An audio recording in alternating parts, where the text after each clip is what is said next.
Very good morning, you beauties. Thank you so much for joining us. Up and Adam. Hopefully you had a fantastic start to the week yesterday. We absolutely loved it, filled with so much positive energy and just energy in general. And cannot wait to hopefully impart a whole lot of that today. We're going to educate, we're going to empower, we're going to have a whole lot of fun. And we've got 1 foot in Cape Town and we've got 1 foot in Johannesburg this morning. But I'm going to have to just ask you to brace yourself because it's a lot of beauty. Okay, we've got 2 gorgeous faces standing by Johannesburg to lead the charge this morning. Kyle and Kutle are going to be manning the stations. Cannot wait for what they're going to delve into in just a moment. And of course, Carissa and I have got the helm down in Cape Town. We're going to have so much fun. It is a Tuesday where you get to choose, and we're going to have a whole lot of fun. So I suggest get onto the social, start the conversation right now. Let's have a little bit of a conversation throughout the next 3 hours because that is the point. It's a two-way flow. Now, I say a two-way flow. We've got those 2 beautiful polarities up in Josie and down in the mother city as well. So I'm going to say a very good morning to Kutle and to Kyle. I hope you guys are feeling energized. If yesterday was anything to go by, today it's going to be a cracker. Oh, my feel-good family. Oh, it's such a beautiful morning. And of course, you're tuned to your favorite feel-good show right here on S3 and my Cape Town studio. What an incredible day to wake up. And I'm joined by my favorite person ever, Kutle Adam. Hello, everybody. Good morning, G. Thank you so much for calling us gorgeous. Look at you. Look at you. Zanti, enkosi kakhulu for joining us. Uqala imini yethu nathi. Ndiyayazi ukubana nihleli niyaphunga. Getting ready for the day. Trust and believe. Inkqubo yethu izaba mnandi kakhulu namhlanje. And you do not want to miss out, right, Carl? You definitely do not want to miss out. We have a jam-packed show for you. Yes. And again, we are so happy that you chose to wake up with us this morning. Today is a day to take a breath of fresh air. Breathe in. Yes. And breathe out. We want to find out what is happening in and around the world so that we make sure we are equipped to start the day and continue on the week. Carissa, looking oh so fabulous as always. How are you doing? Okay, Squid, I am doing so great this morning. You two looking gorgeous, and so does my friend Graham over here in Cape Town. Right now, Mzansi, thank you for choosing to hang out with us for the next 3 hours. It's time to kickstart this hour with your national news headlines. Now, we get started here with the South African National Taxi Council, or SANTACO, in the Western Cape, that has unveiled a new initiative to tackle ongoing taxi-related violence. Now, at a launch ceremony at Belleville Taxi Rank, SANTACO introduced representatives for their Taxi Peace Ambassador program, with one ambassador from each of the province's 8 regions, trained to proactively resolve conflicts before they escalate. Now, the city of Cape Town has already recorded over 8 taxi driver deaths this year, prompting the temporary suspension of several routes. Now, SANTACO says the program aims to foster safety, non-violence, and unity across the minibus taxi industry. In other national news, President Cyril Ramaphosa has expressed condolences to Zimbabwe and Malawi after a passenger bus traveling from the Eastern Cape veered off a steep mountain pass on the N1 near Musina on Sunday evening. Now, that killed 42 people, including 7 children. The victims, including 17 men and 18 women, among them nationals of Zimbabwe and Malawi. Another 39 passengers were injured. Now, survivors said the overloaded bus had been stopped multiple times by traffic officers, but no action was taken before it lost control. Now, Ramaphosa called the crash a tragedy for all 3 nations and urged motorists to prioritize road safety. Taking a look further afield at your international news-making headlines, in Madagascar, who's in the upheaval as the elite military corps known as CAPSAT openly defected and assumed control over the armed forces, triggering President André Rajoelina to flee from the country on a French military plane, officials say. A mass protest led by, quote, Gen Z Madagascar, end quote, over electricity, water cuts and corruption have resulted in at least 22 deaths, with growing demands for regime reform and Rajoelina's resignation. Now, the African Union is convening an emergency session amid fears of a full power seizure as well as deepening institutional collapse. Meanwhile, Ukrainian President Vladimir Zelensky will meet U.S. President Donald Trump in Washington on Friday to discuss Kiev's air defense and long-range strike capabilities, including the possible provision of Tomahawk missiles. Now, the 2 leaders spoke twice over the weekend, while a Ukrainian delegation led by Prime Minister Yuliyo Seredenko is set to visit ahead of the meeting. Kiev says the missiles would target only military sites, while a drone technology deal with the U.S. is also close to completion, aiming to strengthen Ukraine's defenses amid ongoing Russian attacks. And closing off your 6 o'clock news here, as monarch butterflies make their long migration to Mexico, one fragile orange-winged traveler in New York was discovered with a broken wing and given a gentle helping hand to continue its epic journey. Now, at the Sweetbriar Nature Center, wildlife rehabilitator Janine Bedrickson performed what is believed to be the first ever wing transplant on an injured monarch, using a wing from a deceased butterfly along with contact cement, cornstarch and a fine wire for careful support. Now, monarchs feel no pain in the upper wings, making the intricate work possible. Millions watched live as the delicate procedure unfolded, drawing admiration worldwide. Of course, a gentle reminder that even the tiniest wings can carry the grandest hopes. And on that feel-good note, we close up your 6 o'clock news. Time now for your sports with Graham.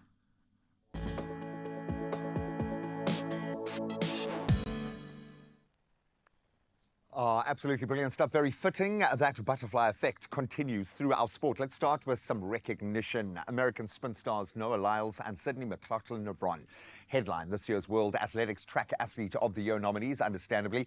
Lyles recognized for his golden double in the 200-meter and the 4x100 meter at the World Championships, while McLaughlin-Nevron shone in the 400 meters and then the 4x400 meter relay as well. They'll go up against a world-class field of finalists, all vying for the sport's top honor. It's going to be an absolute cracker.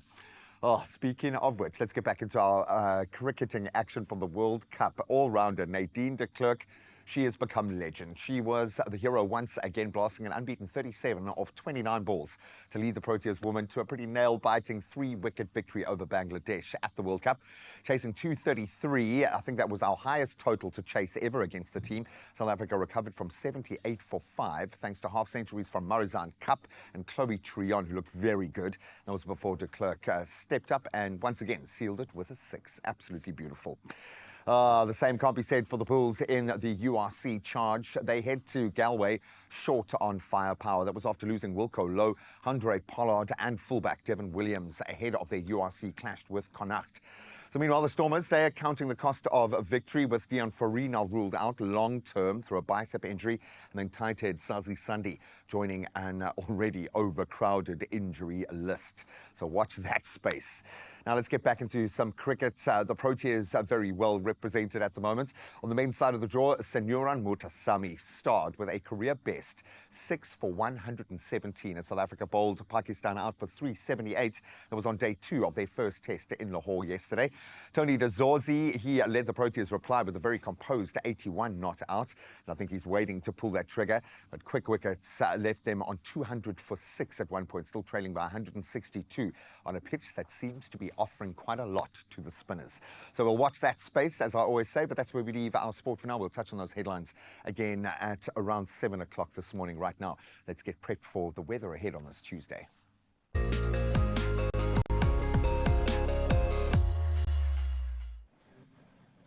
Thank you so much, CNG, for the news and sports update. Right now, we're about to dive into the weather.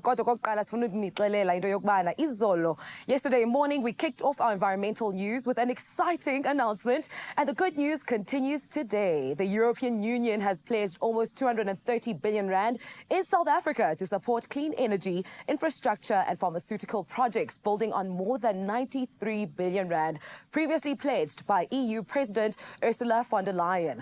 Much of the funding will accelerate the country's renewable energy transition through new power generation, grid updates, energy storage and green hydrogen initiatives. The investment also includes the Guga Green Ammonia project. Those truly are fantastic news. Now let's dive into the sunrise view of the hour. All the way from the Eastern Cape, it was sent by Usnawo Makiva from Mthatha. Thank you so much. It is 32 degrees Celsius namhlanje xa iphika isimo sezulu. And we want to see more of your sunrise pictures, much like this one. It is absolutely beautiful. This is the best way to truly start the day. Share your sunrise pictures from your neck of the woods. The number is 063 036 9649. Mzansi, nazi ke temperature zenu zanamhlanje.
Well, there you have it, all your weather updates, and of course we'll do it again on the hour. For now, though, we've got to get into some even more important news, and it's all about dressing me on this beautiful Tuesday.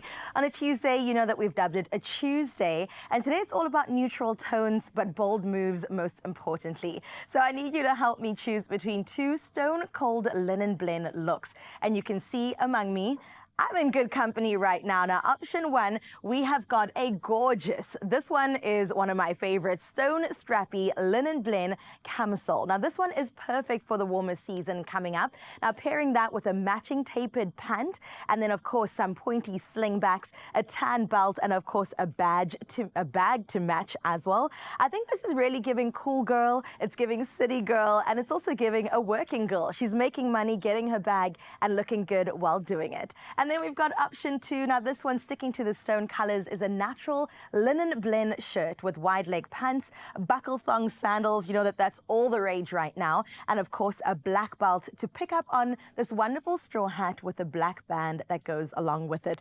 Put a black bag on that as well, and it is just so fantastic. Two options that are quite similar, but different in the boldness of the accessories. Which one are we going to go for? Now, I know my current outfit is looking great, but I think that we can innovate it in some sort of ways. So will it be the sharp stone pinstripe, or are we going for the soft, natural set? Which era am I going to be living in today? It's up to you, Mzansi, which way we will go. So head over to Expresso's social pages and remember to use that hashtag Styled by Woolies to let me know, is it option one or is it option two? Now, one man's opinion that does matter outside of my man's is my work husband, Mr. Graham Richards. I'm really curious which one he would go for. Well, first of all, it's just clothes, okay? It's not going to change your life or bring in a whole new season. Or it might. It just might. I'm so glad that there was actually a black bag here because I didn't see it. You said we can just throw the black bag over. No, it's beautiful. It looks great.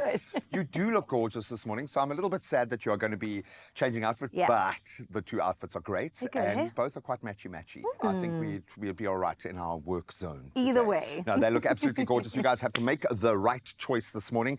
I think you're leaning towards something you can maybe explore his socials and our socials to see. After the break, we're going to delve into a vitally important conversation, being Breast Cancer Awareness Month. Yes. We're going to be taken inside that very personal journey to empathize, but I think to educate and empower as many people as possible this morning. Then on Tuesday, maybe some breath work is requisite just to calm down, find that inner peace. We're going to go the yoga route and we're going to take some very deep breaths in. I think Kutle and Carl gave it away this morning, but a lot is housed in the center and we're going to take you there in just a moment.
It's my feel-good breakfast show.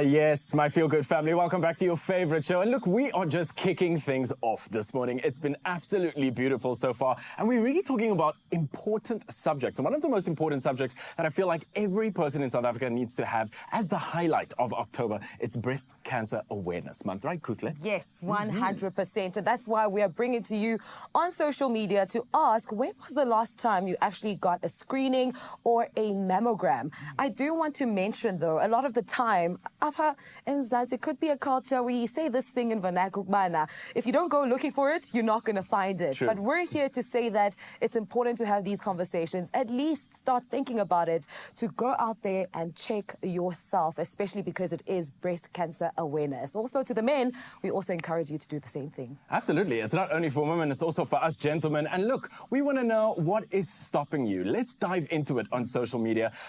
Set your post and give us a WhatsApp or leave us a voice note and show your thoughts via voice notes on 063-036-9649. And don't forget to use the hashtag Expresso Show. Yes, and we continue the conversation. Let's take this opportunity to dive deeper into the topic back in Cape Town with Carissa.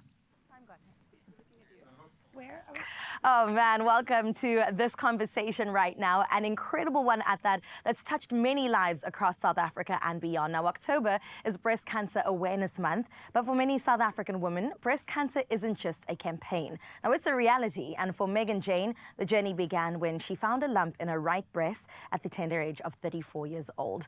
Now, what followed was a race against time, but also a story of early detection, access to care, and the power of people who showed up for her when it mattered the most. So today we're joined by Megan herself, a radiologist, Dr. Leora Sweden, as well as Loanne Sohn from Project Flamingo, an organization closing the treatment gap in the public health system. Ladies, welcome. Welcome back, Loanne. Thank you guys so much for being here. And wow, what a story. Also in the pink. I see you, girl. That is so beautiful. But Megan, please take me back to that moment in 2023, which was literally just around the corner.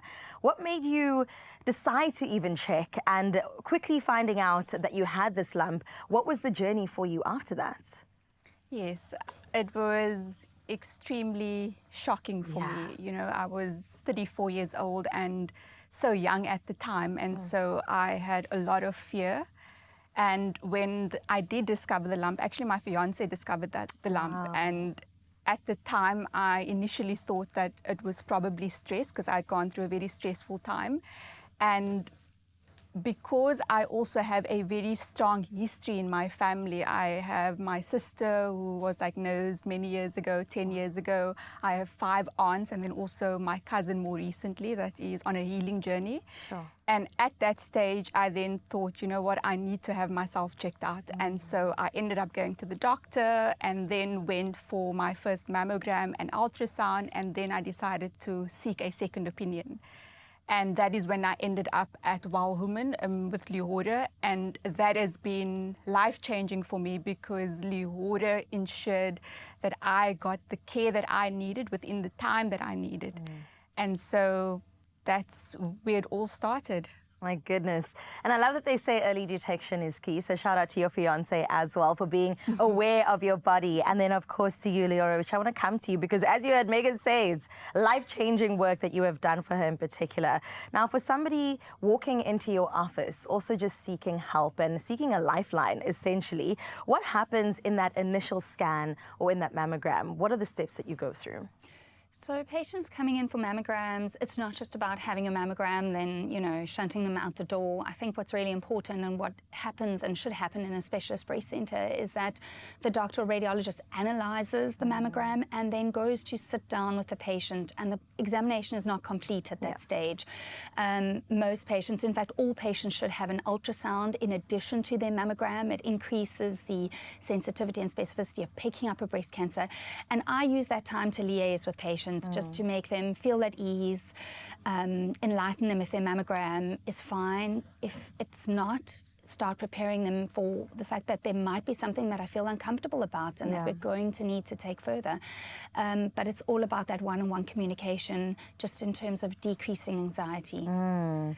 And I thank you for that, because I feel like you have perfect bedside manner too. Even the way you're talking to me now, I'm like, everything is going to be okay. So I get it, Megan. Yeah. I get it. And thank you for coming, to the rescue and doing what you do and serving in the way that you serve.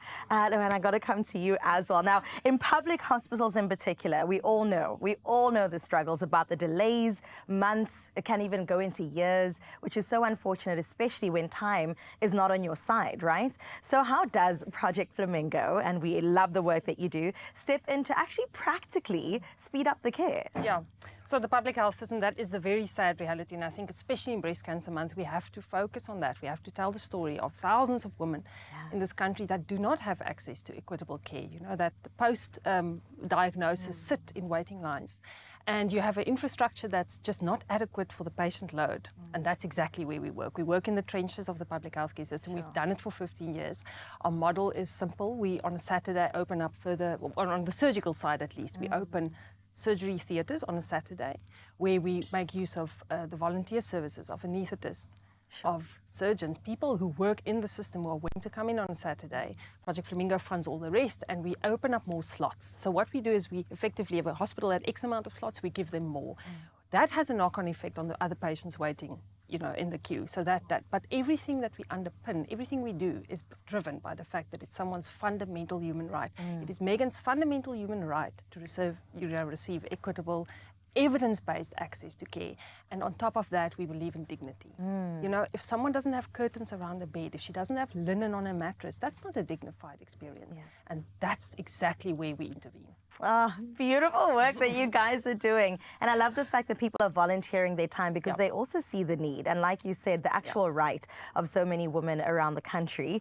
Megan, I want to touch again on your family. You mentioned the history is quite heavy.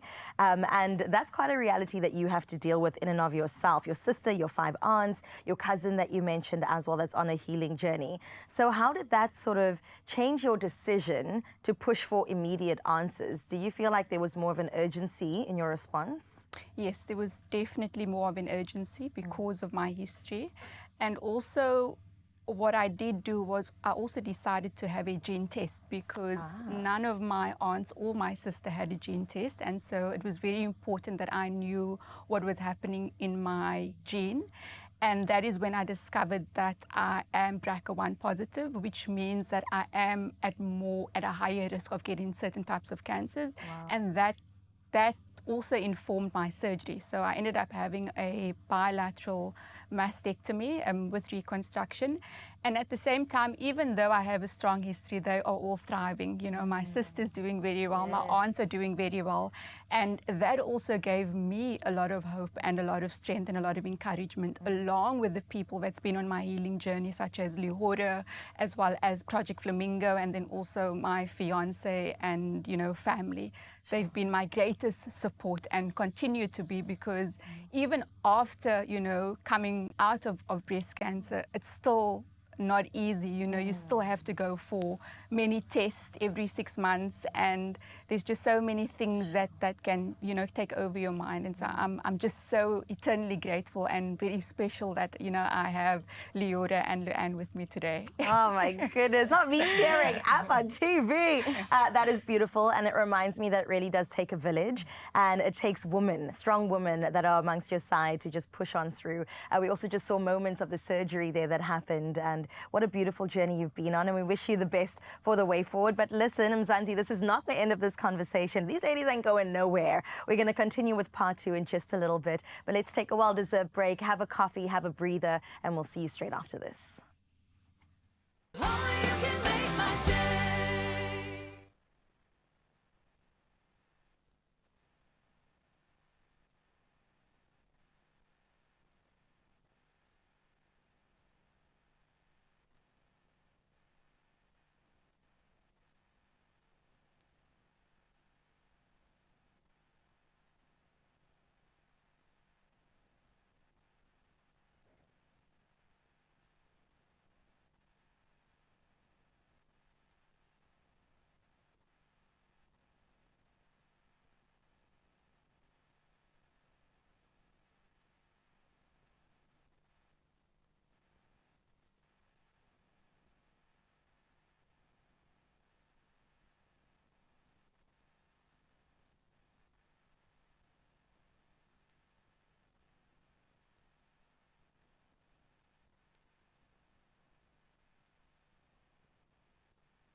It's my Feel Good Breakfast Show. Welcome back. It is your Feel Good Breakfast Show. Now we head into part 2 of our conversation, where we shift from diagnosis to what actually happens next: surgery, treatment, and of course, recovery, and the support systems that help women get through it all. Now, Megan's story isn't just about surviving breast cancer. It's also about the people who helped her heal, which we heard from a little bit earlier, and how she's actually giving back with the work that she's doing. So thank you so much again, ladies, for being here once again. Leora, you know, Megan did touch on time, and I think time is of the essence, especially when you have a diagnosis. So how does time play into everything, whether you have a lack of it or more of it? Absolutely, that's a fantastic point. I think that time plays a it's an extremely important factor, especially if one is dealing with an aggressive breast cancer. We need to make the diagnosis and we need to refer on into the multidisciplinary team. The majority of patients with breast cancer that has metastasized, meaning it's sitting in a lymph node gland under the arm or moved elsewhere, they're going to need chemotherapy. So we want to get mobilized and get started with that in order to shrink disease. But in the same breath, what I think is really important for me and that patients understand is that there's a lot of panic associated with a breast cancer diagnosis. But please don't let a clinician rush you off to surgery. There's no need to be diagnosed with breast cancer today and running off to surgery tomorrow. You need to, your information and your case, your diagnosis, all your imaging needs to be presented to a multidisciplinary meeting where oncologists, surgeons, radiologists are present and will make an informed decision that's best for you. There is no need for rush in terms of, I've been diagnosed with breast cancer today, I've got to go to surgery tomorrow. It's not like that. Everything about breast cancer nowadays is de-escalation. We try to shrink disease and make certain cases more operable so that patients are, so we're moving away from radical surgeries. So time is important, but you don't need to be rushed to theatre tomorrow. I love that, Doc. Thank you so much. And I mean, again, I get it, right? I get why you're like, shout out to the good doc for helping you through this. And I do wonder, Megan, how your life has changed. I know you did have surgery and you've explained, of course, to us from the BRCA1 positive, the gene that you found. And so you made that decision to have the surgery. But how has your life changed since you've undergone treatment and you're on the other side of your healing journey? Yeah, my life has changed so much, you know. I realized that nothing in life is certain. We don't know what tomorrow holds. And so one of my greatest lessons has been to fill my own cup. You know, as women, we extend so much of ourselves. We're always giving to people around us. And that was me before November 2023. I was saying yes to everything. And I've now learned to put boundaries in place. I've learned to do things that brings me joy. And then to spend time with people that matters to me. And, you know, another thing that's also helped me greatly has been my faith. It's been one of my greatest anchors that has made me see the positivity in all of this, even though it is very scary. That's beautiful. The love between the two of you is so stunning as well. And I know that you, as the Flamingo Project, have a reputation for assisting when it comes to surgeries. But outside of that, I also wonder about the support that you offer, especially when it comes to the emotional support, the practical support. What do you guys do? Absolutely. So we recently launched a campaign called Make Room for Her. And when we say make room for her, we mean in budgets, in conversations, next to the hospital bed. You know, when we when someone needs a CT scan, when there's echocardiograms that need to be done. Flamingo has actually grown way beyond surgeries now. But coming back to the emotional side, I cannot tell you what it means to a patient when we do patient visits on a Friday, because all our surgical patients get seen by a patient support team on a Friday. When you walk in there with your pamper pack and your, you know, all the goodies we take them, the love and the appreciation, sometimes often it's the first time someone actually asks them how they are. And Megan can also testify to this, that the emotional side is as important as the clinical side. People need support. They need they need to feel seen and held. And that's why when we say we make room for her, we do that in every possible aspect. What a great tagline, make room for her, right? Megan, you're now a volunteer with the same organization that supported your recovery as well. I mean, let's get into that. Talk about paying it forward. What's it like being on the other side of the journey? It's been a great blessing and honor for me to be able to give back to Project Flamingo. I mean, they've been a lifesaver on my journey by giving me a second chance, you know, through the surgery that I had.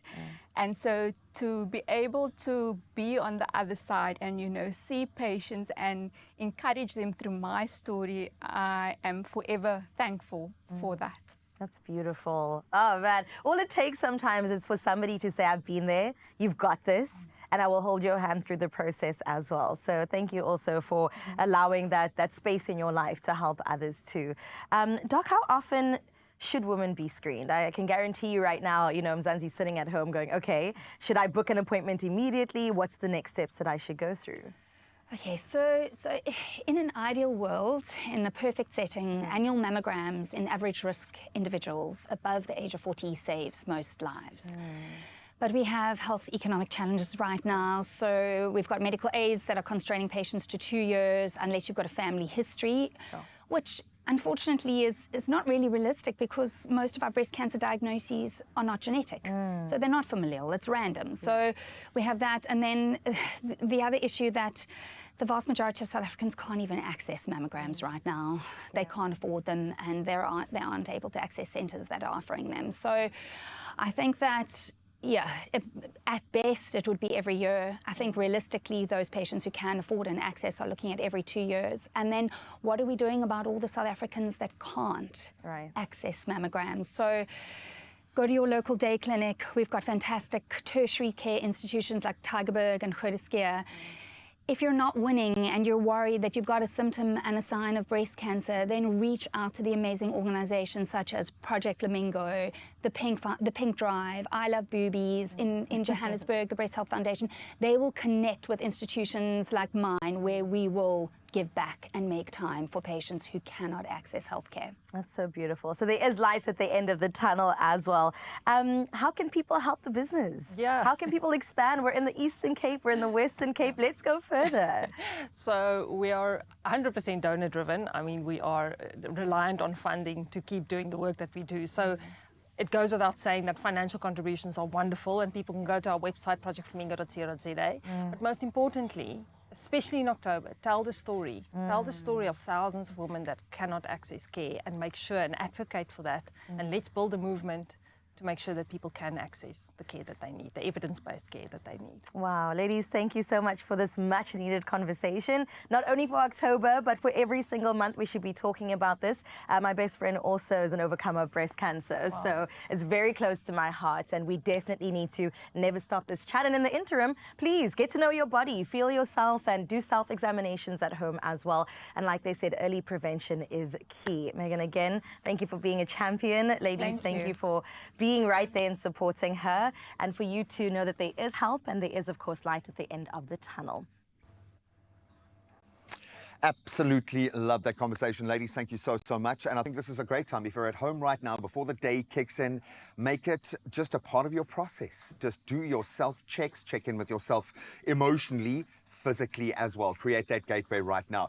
And maybe in order to do that, we need to just slow down. I'm speaking to myself here as much as anyone else. We've got to breathe sometimes, find our calm. And joining us is Kaylee Veyer, holistic therapist and yoga facilitator, to guide us through a gentle start. And I love the sound of that. Mindful healing, a soothing session of yoga and some breath work to help you release, restore, and begin this day and every day with intention. I love that word because it kind of sets you up for purpose from the start of your day.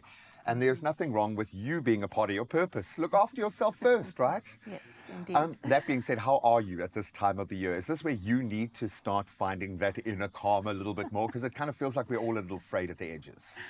I've just returned from Bali, so I have that calm. You've got about 5 years worth of calm loaded there. I love that for you. How was that experience? It was an incredible retreat that I hosted there, and I just came back with a lot of peace, a lot of calm, and a lot of inspiration. I love that. And the world is probably crazier than it's ever been. To hear you say that is beautiful because we can find the calm in the eye of the storm, I suppose. Breath work, fundamental, obviously, to your practice. Within yoga, it is fundamental to every part of that, but to life, it's where it all begins. So I'm hoping you can take us through a couple of practical, just things that we can apply right now in our daily routine to find that calm. Yes, indeed. Let's rock and roll. Let's do it. All right. So just going to start with a very relaxed standing position. Okay. Feet hip width apart, shoulders relaxed, knees nice and soft. And we're just going to take a very deep inhale through the nose, stretch the arms out wide to the side and all the way above the head. And then slowly just sigh that out through the mouth. We'll repeat this 2 more times. Reach the arms all the way up. Take a deep inhale. And sigh it out. Let the arms drop down. 1 more time. Take a deep breath in. Stretch up high. Feel the lungs fully expanded. And slowly sigh that out. And you can feel the shift immediately, eh? Sure. Okay, and then just resting your right hand on your stomach and your left hand on your chest. And we'll close the eyes for a moment. And just breathe into your hands, inhaling through your nose. Feeling the expansion of your body. And slowly exhaling through your nose. And again, take a deep inhale. Feeling that expanded state. Slowly breathe out through your nose. And we'll incorporate 3 hums with our exhalation now. So keeping the mouth lightly closed, we'll breathe in fully. And just hum it out.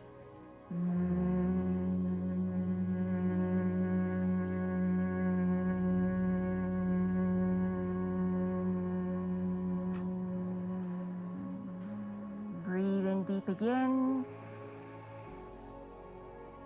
And hum it out.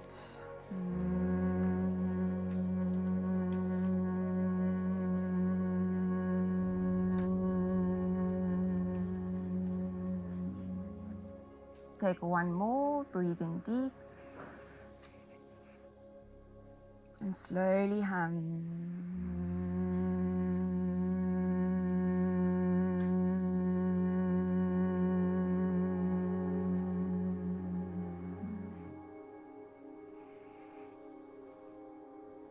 And as you relax your mind, stay aware of your breath moving in and out through your nose. Feel the rise and the fall of your body with each inhale and with each exhale.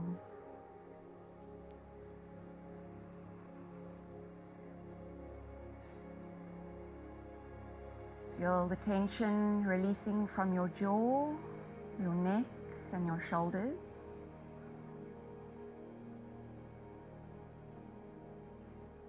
Feel the elongation of your spine. Your pelvis is neutral.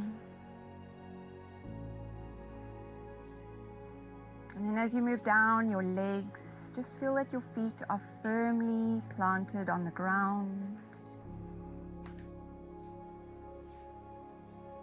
Continue to breathe slowly in and out through the nose. Maybe in your mind, inhaling on the count of 4 and exhaling on the count of 4.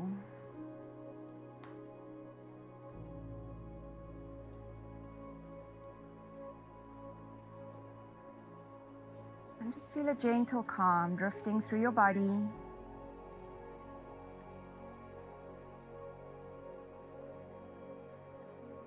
Slowly begin to scan your awareness from the top of your head, just noticing any sensations present around your forehead, your temples.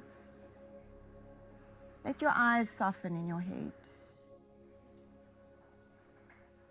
Let go of any clenching around the cheeks.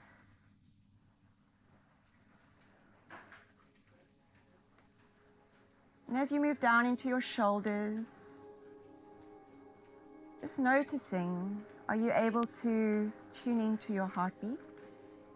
Oh, I can feel it. I can feel that we're going to go a little bit deeper before we have time to sign off here. So I'm going to hope that you continue in this space and with this energetic feeling, with this vibration. There is something magical happening right here, and you can tap into this with your breath right now. We'll keep Kaylee's details up on our social so you can plug in, maybe go to Bali with her, but I'm going to continue what is a magical turnaround for my day, for my week. And I hope you're going to do the same. We'll see you in just a moment. Only you can make my day.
It's my feel good breakfast show.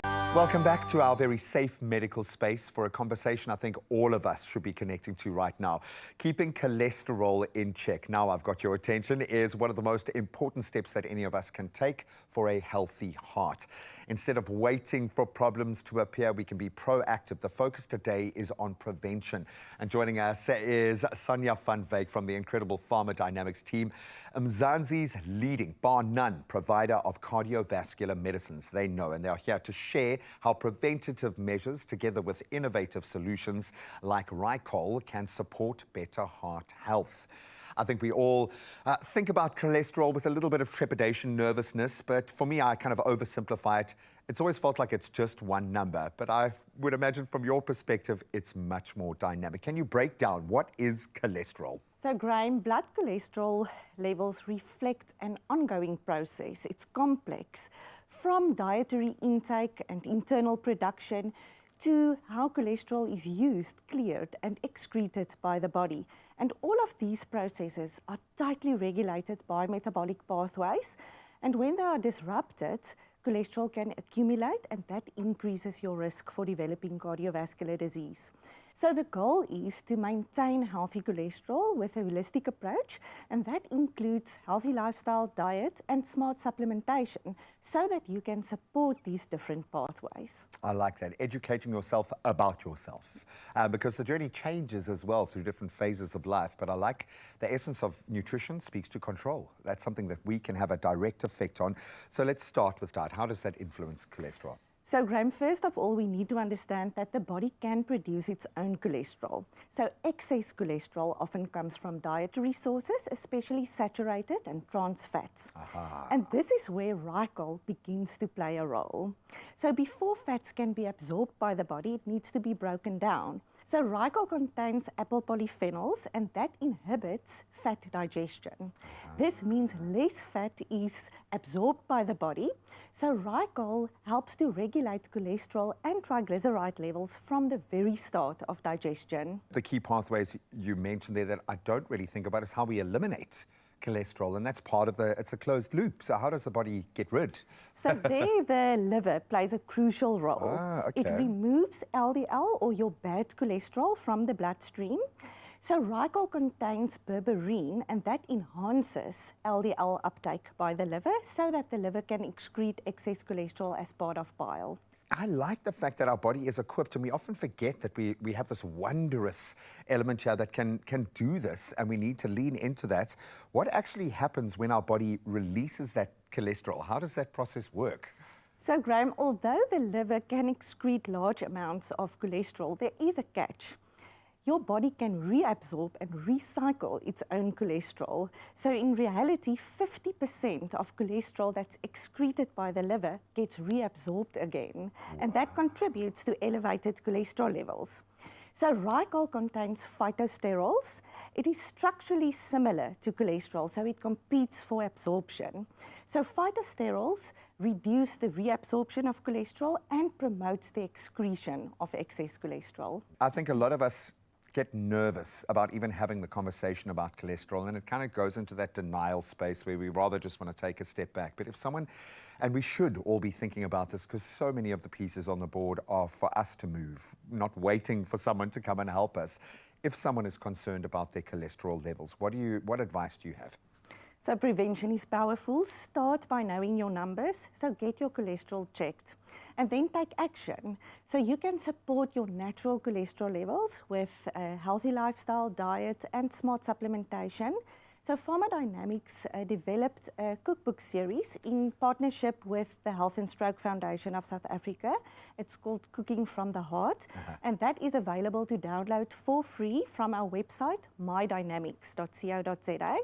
And then you can choose to support your body further with Ricol. Sanya, thank you so much. I really appreciate the amount of effort you put into propagating, getting this information out there, because I think a lot of people are concerned about their cholesterol right now. The bottom line, it's in our hands. Thank you so much to the Pharmacodynamics team, to Sanya, for that reminder that prevention is where it begins. It really is the best medicine, and that's from the guys who make the medicine.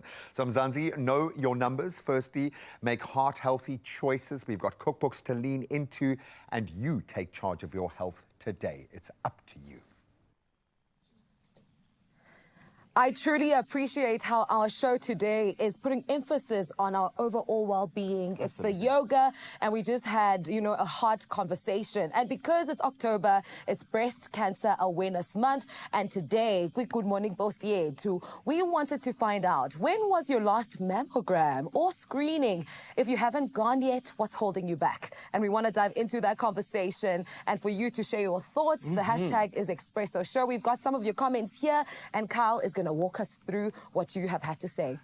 Absolutely, my feel-good family. Listen, such important conversations. Again, so much intention on the show today. So let's go ahead into your comments. First one coming from Ramona Jane, saying the fear of knowing, and I can so resonate with that. My mom and both my sisters have had cancer cells removed, and one of my sisters had a hysterectomy, and the other had a form of cancer in her eyes. It's really scary to even think about. Absolutely, I completely agree, Ramona. Gary Ockham said, my sister went for mammogram last week. She said they squashed her breasts almost flat to take image. Results were almost instant. All clear, and gave her a little trinket showing lumps found in her breast, ranging from smallest to largest. And men should also go for this testicular cancer screening, but please do clamp, my boys. I completely agree. This conversation is not only about women, it's also about men. And men out there, we really want to remind you that this month is so, so important. And our last comment, good morning from Vivian Adriams. Good morning, Expresso Show, hashtag Breast Cancer Awareness Month. If I can remember, I had my last mammogram last year, and all good this year. I'll be 7 years cancer-free. Vivian. exceptional. Fantastic news. Thank you all so much for sharing your experiences and for inspiring all of us to really dive into this conversation. Continue. Kumakhasi onxibelelwano. The hashtag is Expresso Show, but also send through those voice notes. The number is on your screens right now. The feel goodness continues this beautiful Tuesday. Do not go anywhere. Kubi nkqubo yethu sisayiqhuba kakuhle. We'll see you after this.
It's my feel good breakfast show. Welcome back, you beauties. It has been an amazing start today, so thank you so much for your contributions. Head online if you want to catch more content, especially regarding breast cancer awareness. A little bit earlier, I had the most amazing chat, some great tidbits going onto our social media spaces to go and dive in, start educating yourself.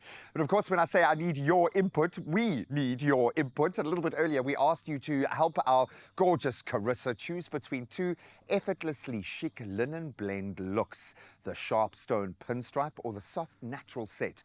Both awesome. The votes are in. Let's see what you had to say. Monique Julius, a stone strappy linen blend camisole with matching tapered pants styled by Woolies. You were quite specific, Monique. I like that for you. And also, I love that look. I like them both. Esme Henry saying, good morning. Option one for Carissa today, smart. She did kind of give the hint that it made her feel a bit edgy, that it would speak to a productivity. Linda Tauler saying, good morning, Expresso family. Both of the outfits are stunning, but I choose option one. I think you guys seem to be leaning towards what my friend was leaning towards. Let's see if Teresa can seal the deal. Good morning, my beloved Feel Good Expresso fam. Right back at you. Option 1 will definitely look great on our gorgeous fashion girly Carissa. You see, she is gorgeous, hey? How lucky am I that I get to have friends like this, because you have made your choices. It has been a resounding victory. Dun, dun, dun. I love it. I love it. I really am so obsessed with it. You know what? It's giving cool, calm, and collected like a cucumber, but except I look stone cold and beautiful. I like that. Isn't it so good? It was the look on your face when you said stone cold. Stone cold. It's like my I daughter love once this. described herself, and it was the coolest thing. She was like, and she was found exceptional. I said she looked great or she looked pretty. She was like, no, I look cool and pretty. Exactly. Oh, so you Shout do. out to her, because today I do look cool and pretty. Gorgeous. Paired with the bag, honestly, the color on the shoes is everything to me, and the accessories really make an outfit. And you can take it up or down. It can That's go the super relaxed. And I thing. like the fact that you're having a little bit of fun with it, getting creative. Yep. The brown leather bag does round it off beautifully. doesn't it? There's something beautiful, natural about that. Can you give a fashion girly twirl? I can seeing give a as you are now fashion known girly as the twirl. fashion girly. I love it. very I cool. think that it will be really great as beachwear if you headed that direction. sure. If you're in the office, you'll be the coolest girl there. Or if you're just having a Saturday morning brunch, I think it really is an outfit that would fit any occasion. I'm thinking the office at 37 degrees outside. Come on. This is going to love you. Absolutely Sun's out, gorgeous. arms out, you Hey, know? not bad. It's early in the day, but you guys are switched on. Well Mm-hmm. done. Absolutely beautiful. You can catch it all in-store, online, or using their amazing app. Neutral never looked this good. Woolworths, you are owning spring, summer. I'm actually starting to look forward to summer now. Eh? Very, very good. Well done, guys. Great choice.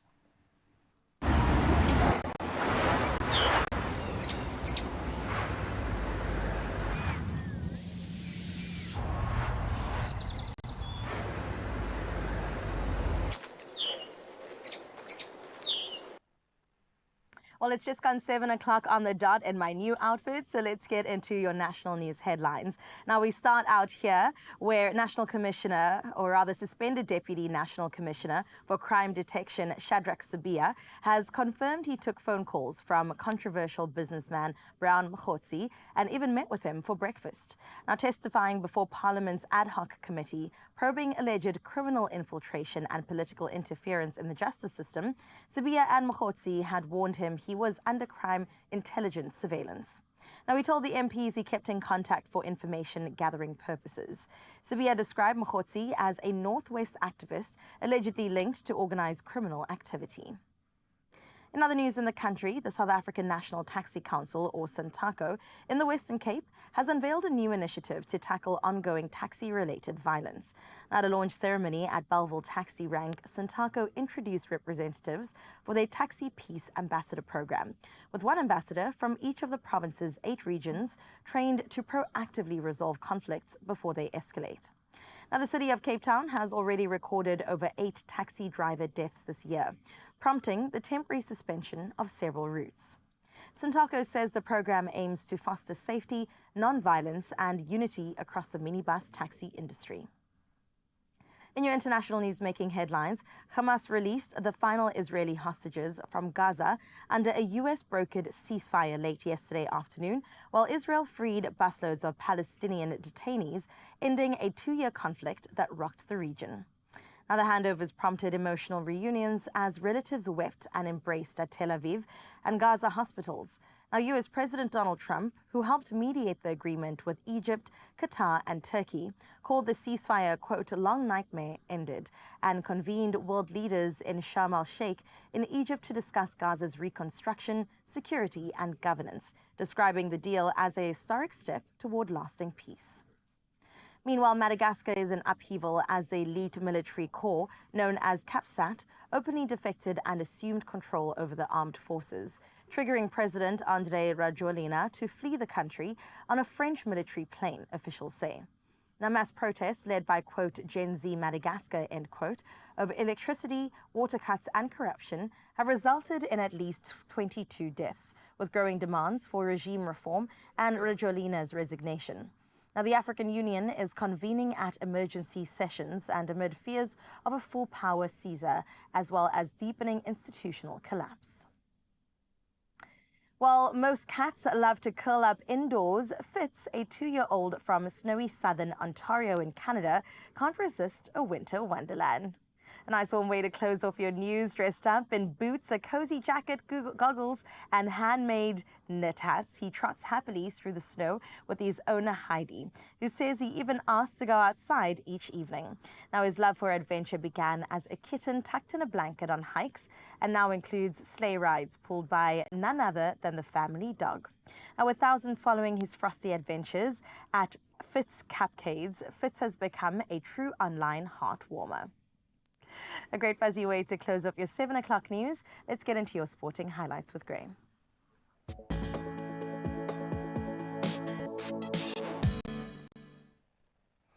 And listen, my friend deserves her bag today and every day. Okay, let her take it. Let's get into some athletics and who's getting their bag at the end of a stellar season on the track. American sprint stars Noah Lyles and Sydney McLaughlin-Lavron headline this year's World Athletics Track Athlete of the Year nominees. Lyles' shoe-in is recognized for his golden double in the 200 meters and 4x100 meters at the World Championships, while McLaughlin-Lavron, she shone in both the 400 and 4x400 meter relay. They'll go up against a class field of finalists, so all vying for the sport's top honor after it feels like one of the top stanzas in athletics, I think, history. Now let's get on to cricket and talk about making history. All-rounder Nadine de Klerk has gone into legend. She was once again the hero, blasting an unbeaten 37 off just 29 balls to lead the Proteas to a nail-biting 3-wicket victory over Bangladesh at the World Cup yesterday.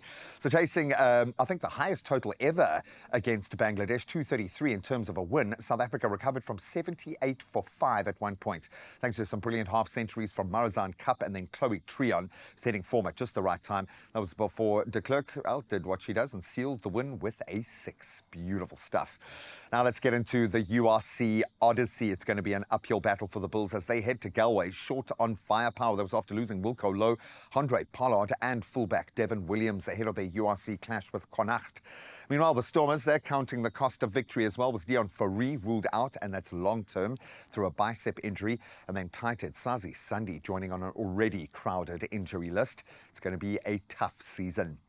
Now let's get on to the other side of that cricketing coin and see how the gents were faring yesterday in Pakistan. Sir Nuran Mutasami, he starred with a career best, in fact, figures of 6 for 117 as South Africa bowled Pakistan out for 378 on day 2 of that first test in Lahore. Tony de Zorzi looked good, led the Proteas reply with a composed 81 not out, but then some quick wickets left us on 200 for 6, still trailing by 162 runs on a pitch that is definitely set up for the spinners, as we've seen already.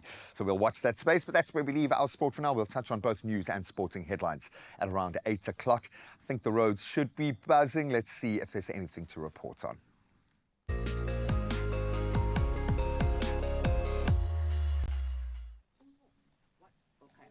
Oh, thank you, Graham, for those incredible sports headlines. Let's jump into your traffic, my South Africa. In Johannesburg, Gauteng, there's a stationary truck on the N12 westbound before Klip River Drive. The lane is extremely affected with no current delays being experienced. Please drive with caution when passing by.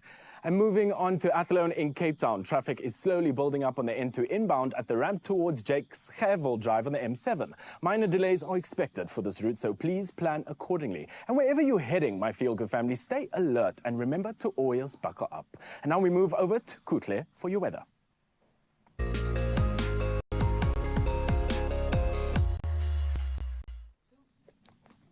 Thank you so much, Carl, for letting us in on what's happening in the roads in South Africa and Namhlanje. It's time to dive into the weather, but starting off with some good news. EU pledges generously for green projects investment to boost renewable energy and pharmaceutical. Yesterday morning, we kicked off our environmental news with an exciting announcement, and the good news continued today. The European Union has pledged almost 230 billion rand in South Africa to support clean energy, infrastructure and pharmaceutical projects, building focusing on more than 93 billion rand previously pledged by EU President Ursula von der Leyen. Much of the funding will accelerate the country's renewable energy transition through new power generation, grid updates, energy storage and green hydrogen initiatives. The investment also includes the Guga Green Ammonia project. Please keep the good news coming. Right now, it's time to see the Sunrise view of the hour. And this one was sent by Kerry Bel-Ez from Monaco, all the way in Europe. Good morning, Kerry. This looks absolutely stunning. And one thing about Monaco, they are known for the beautiful views and landscape. And we want to see how Euro Cup this morning from different parts of the country, the continent, and the world. Share your sunrise photos with us on 063 036 9649. Right now, Mzansi, these are your temperatures for the day.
So I just, oh, look at that view. Come on, we've got to get out of the studio. No, not just yet. We've got an hour and plus almost 2 hours to savor with you. So don't just leave the house just yet. Why? Because I'll give you 140 million rands. Why? How many millions? Exactly. I'm trying to wrap my head around this. 140 million rand, guys. Wow. The Powerball has been insane. That's what's in the jackpot this Tuesday. So go and get your tickets in store when they open online, nationallottery.co.za. You can use their mobile app. It's great. You can use your own cell phone banking app. They'll probably have a little drop down, or just pick up your phone right now. Dial star 120 star 7529 hash, and you'll get sent the prompts. And you have to do it that aggressively as well, otherwise it doesn't work. Now, we posted all the details on our Expresso social media pages. Do yourself a favor, go and check them out, and then Panda Pusha Play Powerball for that life-changing estimated amount, 140 million rand today, and you could just become the next multi-millionaire. Good luck. Oh, so many good things still coming right here on your Feel Good Breakfast Show. I still have to dish out some entertainment news. Maybe it'll come out of my bag that you just dressed me in, quite possibly. And then, of course, touching down on all things to do with soul, gospel, and love on the other side of this break. Only you can make my day.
It's my feel-good breakfast show. And we are back. Njengomqolo, this is your Feel Good Breakfast show, everybody. I do want to say that that the months that end with Umba, that's where the festivities start. October, November, December.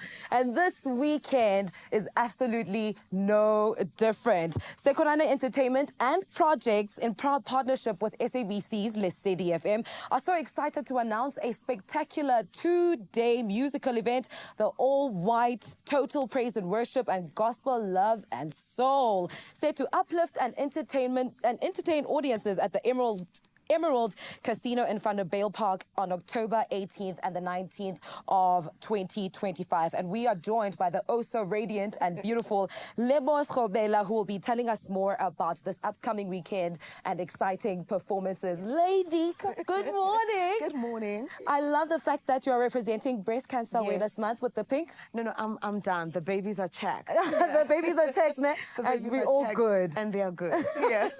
Let's dive into this weekend's conversation. Yeah. What an exciting time. Oh, Can you please tell us all about it? So I'm very excited about it. I mean, like, I had to grow from being an artist to now an event planner, you know, planning the event. So the Gospel Love and Soul, which is happening on the 19th, you know, the likes of your Mafikizolo, you know, your Jazil Brothers, you know, Brendan Praise and myself and many other, you know, artists will be there. And also on the 18th, the likes of your Bishop Benjamin Dube, myself and other amazing, you know, gospel artists are going to be there. Literally, I had to, you know, look at myself and say, I want to create an opportunity, you know, for other local artists also in my neighborhood, in the Val, you know, to give them that platforms, you know, that not so many people are able to find themselves in such stages, you know. So we need to take what is best and bring it to our culture, you know, to Elokshin. Bring it back to the ground. Because, I love the fact that you're combining different genres. What was the inspiration behind that? I mean, like with all white, you know, I know that, as you said, you know, the la bantana la baba abo September, abo, you know, November, abo October. Exactly. You know, they love, you know, we love that, you know, because it's also, you know, that time of fellowship that we'll have, you know, together with the people, you know, for the gospel. But also, you know, we are in love, you know, we've got people, especially this time, everybody's getting married, people are proposing, you know, so it'll be lovely to have, you know, the gospel love and soul, you know, because literally all three work together. You know, the soul is nourished, you know, the love is flowing all around the place, and the gospel, we just, you know, also enhancing, you know, our spiritual beings. 100%. And the thing about gospel, it is a love song, right? And it uplifts spirit. It doesn't matter who you are and where you are from. You mentioned a couple of iconic names, okay? Ayo Event DJ and Lena. These are people who are fantastic in the work that they do. What made you decide on this specific lineup for this event? Sure. I mean, these are the people that I love so much. You know, I've been growing, loving them, you know, following their music. You know, they inspire, you know, they bring change, and they bring, you know, that unity that we need, you know, in the musical fraternal, you know, at large. So, I mean, that's what we're looking at. So, and I'm grateful for all the doors that are opened, you know, for us to have that, you know, also with the SABC, Absolutely stunning. Have so much FOMO and want to get their hands on the ticket. Where do we buy the tickets? So, I mean, they can get their tickets at Web Ticket, you know, so tickets are too many because they're almost, you know, almost gone. So whatever that you will get, be grateful for that. But for the love and soul, you know, which, I mean, you can, you know, you come with your loved ones, you know, and bring a camp chair because it's an outdoor also. Okay, stunning. So we praying for good weather, you know, whether it rains or not, it's going to be beautiful. So it's happening at the Emerald Resort. So come to the Val. You know, we've got the water. So Amanza corner. It might not be the ocean, but we have the river. I absolutely love that. So make sure that you go out in numbers and get your tickets for this weekend. It was about Nandi Gakul. Definitely. We have touched on you being a musician and now being an event planner, but There's something else in the works. Yes. Acting, maybe. I mean, I'm so grateful for that. Like literally against all odds, I'm still pinching myself. You know, it started small, you know, from, you know, that role and that role and that role. And I never thought I have it in myself. And I think that's something about, you know, us as women, we multitask, you know, and I just want to say, you know, continue as a woman to multitask as also as men, you know, that multitask. We are grateful for that. So I'm grateful for every opportunity that I get, you know, so earlier when you guys were going through your scripts, I was like, oh, that reminds me to go through my sins, you know, and to know every line, you know, but I'm enjoying it. I'm enjoying the people that I work with. And it's amazing how I found myself working with legendary, you know, legends, you know, in some of the scenes. So I'm grateful for that. Yeah. And what would you say is the difference between the acting and the music and events planning? So the music is me, you know. So the acting, I'm trying to find this person because today you are this character, you know. Tomorrow they give you another role, and you're like, okay, am I capable of doing this? Do I lie? You know, you know, do I shout? Do I look like this? You know, and also the planning. It's something that I also love doing.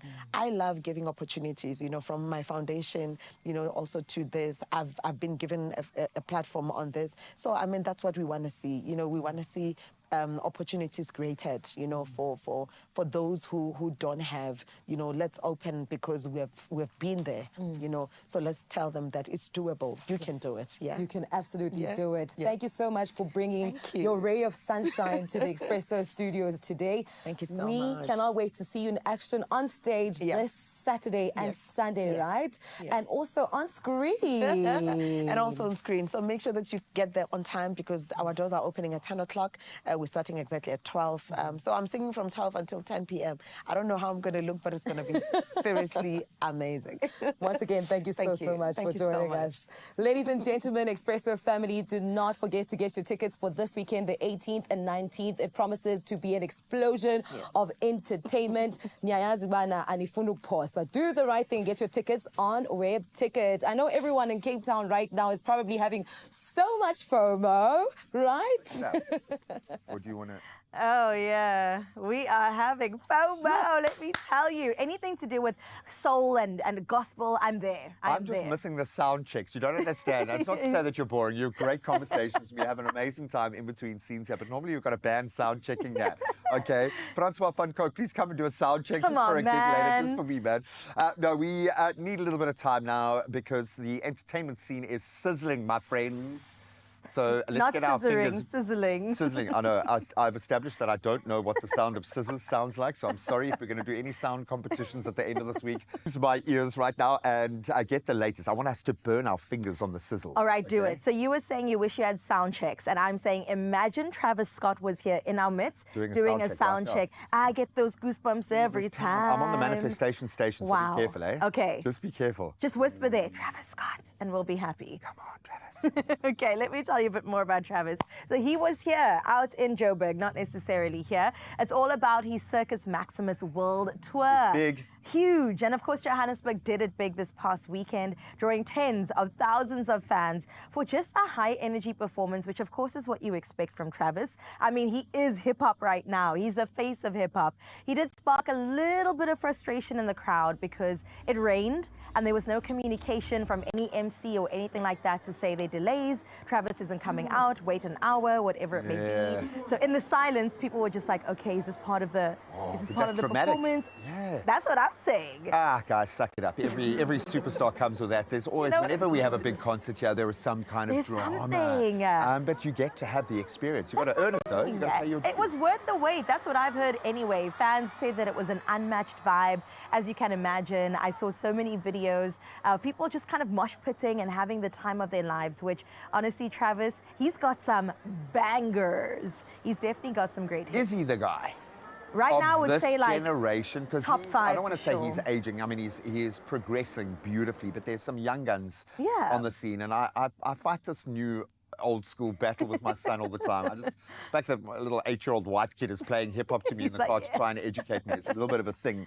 But I absolutely love the fact that South Africa has been recognized as commercially That's what I'm really saying. good place to come and play. Yeah, and they've been saying it. Summer Walker also echoed those sentiments. And then Travis said, tonight showed me something different, which I'm hoping will be a message to all other people out there to say, come through. South We're Africa, here to different, support. man. We've got money to back it as well. And I can't wait to just jam to the next artist that's coming on through. Because then we get to talk about international artists in local entertainment News. Imagine. All I say is just go and have a look at the numbers and the commercials behind Chris Brown's performance at the Dome. There you it go. was at the Dome, It wasn't was it? sold out within seconds. I think it's his biggest audience. Could be. And the way people were singing along, I'm sure he was like, whoa, okay. Did Where not am I? expect that. Where am Sold I? out both nights, so you can imagine. And then the likes of Lauryn Hill, Kendrick Lamar, I mean, the list goes on. Everybody's Can come we put to them South all on one Africa. bill, please? Can we do that right That now? ticket's going to cost a good Your Feel Good 25,000. Fest. Your Feel Good Fest is coming, and there'll be food trucks as I well. was going to say, you cannot forget the food trucks. All right, let's stick to singing and singers, and incredible women at that. South African singer-songwriter Cece is celebrating a major career milestone with her album Busiswa 2.0. Now, this earned considerations at in three Grammy categories. Wow. The Recording Academy has recognized her work for Best R&B Album, of course, for Busiswa 2.0, Best Gospel Performance and Song for Amen, and also Album of the Year. I mean, to get a nod from the Grammys. But they recognize, I think they see us as a streaming gateway, or now know us as a streaming gateway. Yeah. And this is why I go on about the fans in South Africa. I call them the 300. Loyal. But because they will go to every gig, they will pre-download, they will be there. They are the reason I think the streaming platforms are taking so much notice of us. Absolutely. And yes, Wills and those out there, Yeah. Will Lindley, I see you, buddy. You're amazing. But there's a reason why the internet loves South African artists at the moment, because we are really on fire. We put our money where our mouth is. So, Cece, when you come back again to your Feel Good show, we cannot wait to celebrate with you. Of course, she took to social media just to thank her fans, her team, and also, of course, express so much gratitude. We can't wait for you to bring those Grammys home, man. Okay, let's end off with this one. Okay. I love that music is the theme that we're going for, but this time it's the drama when it Oh, comes there to for music. Black Coffee. We've been seeing him so often with his new girl, traveling the world, doing what they do. And after years of illegal wrangling and a lot of public speculation, actress Mbali and, of course, internationally acclaimed DJ Black Coffee, they're officially divorced now.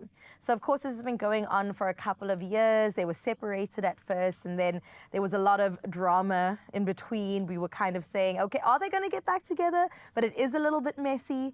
And now they officially have said, nope, we're done. So basically, it sounds like anyone's normal relationship when going through the ugly Well, there you yards. go. It's as simple as that. So if either one of you are watching right now, because I always think it's important to think about that in the moment when you're going to be talking about such things that could very easily, well, I hope to God, not happen to Touch me. your forehead. But this lands in that person's life. So just think about that from that essence. This is the elder statesman of house music. Yes, he is a global superstar, but he's still a gent. She's That's just a it. normal person going through the most in front of all of us. So we love you guys, and hopefully this kind of brings some kind of finality in their lives. Absolutely. I mean, she confirmed the news stating, I am officially Miss Mlotshwa on her Instagram, just saying for definite and for sure, I'm proud of myself for never giving up on what was rightfully mine. Because, of course, that legal battle was quite public as well That for the does past kind of couple feel like a years. little last dig there. Come on, let's put it to bed, guys. I'm No. not mad at it, Entle. I would give either one of them all the validation they need moving forward. It's a new chapter. They can move forward, hopefully feeling lighter and with a lot more love, because they are loved. They are very loved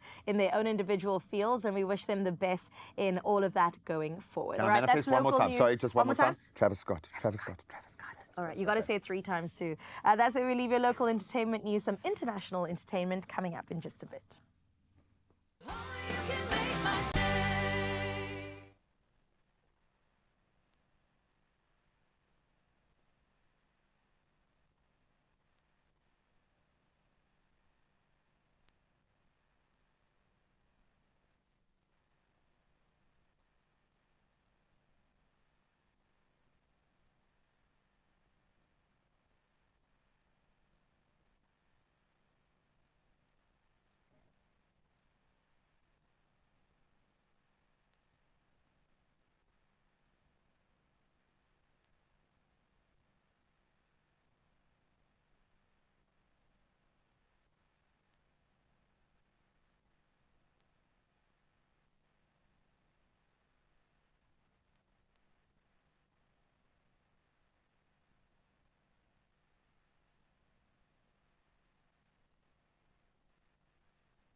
It's my Feel Good Breakfast Show.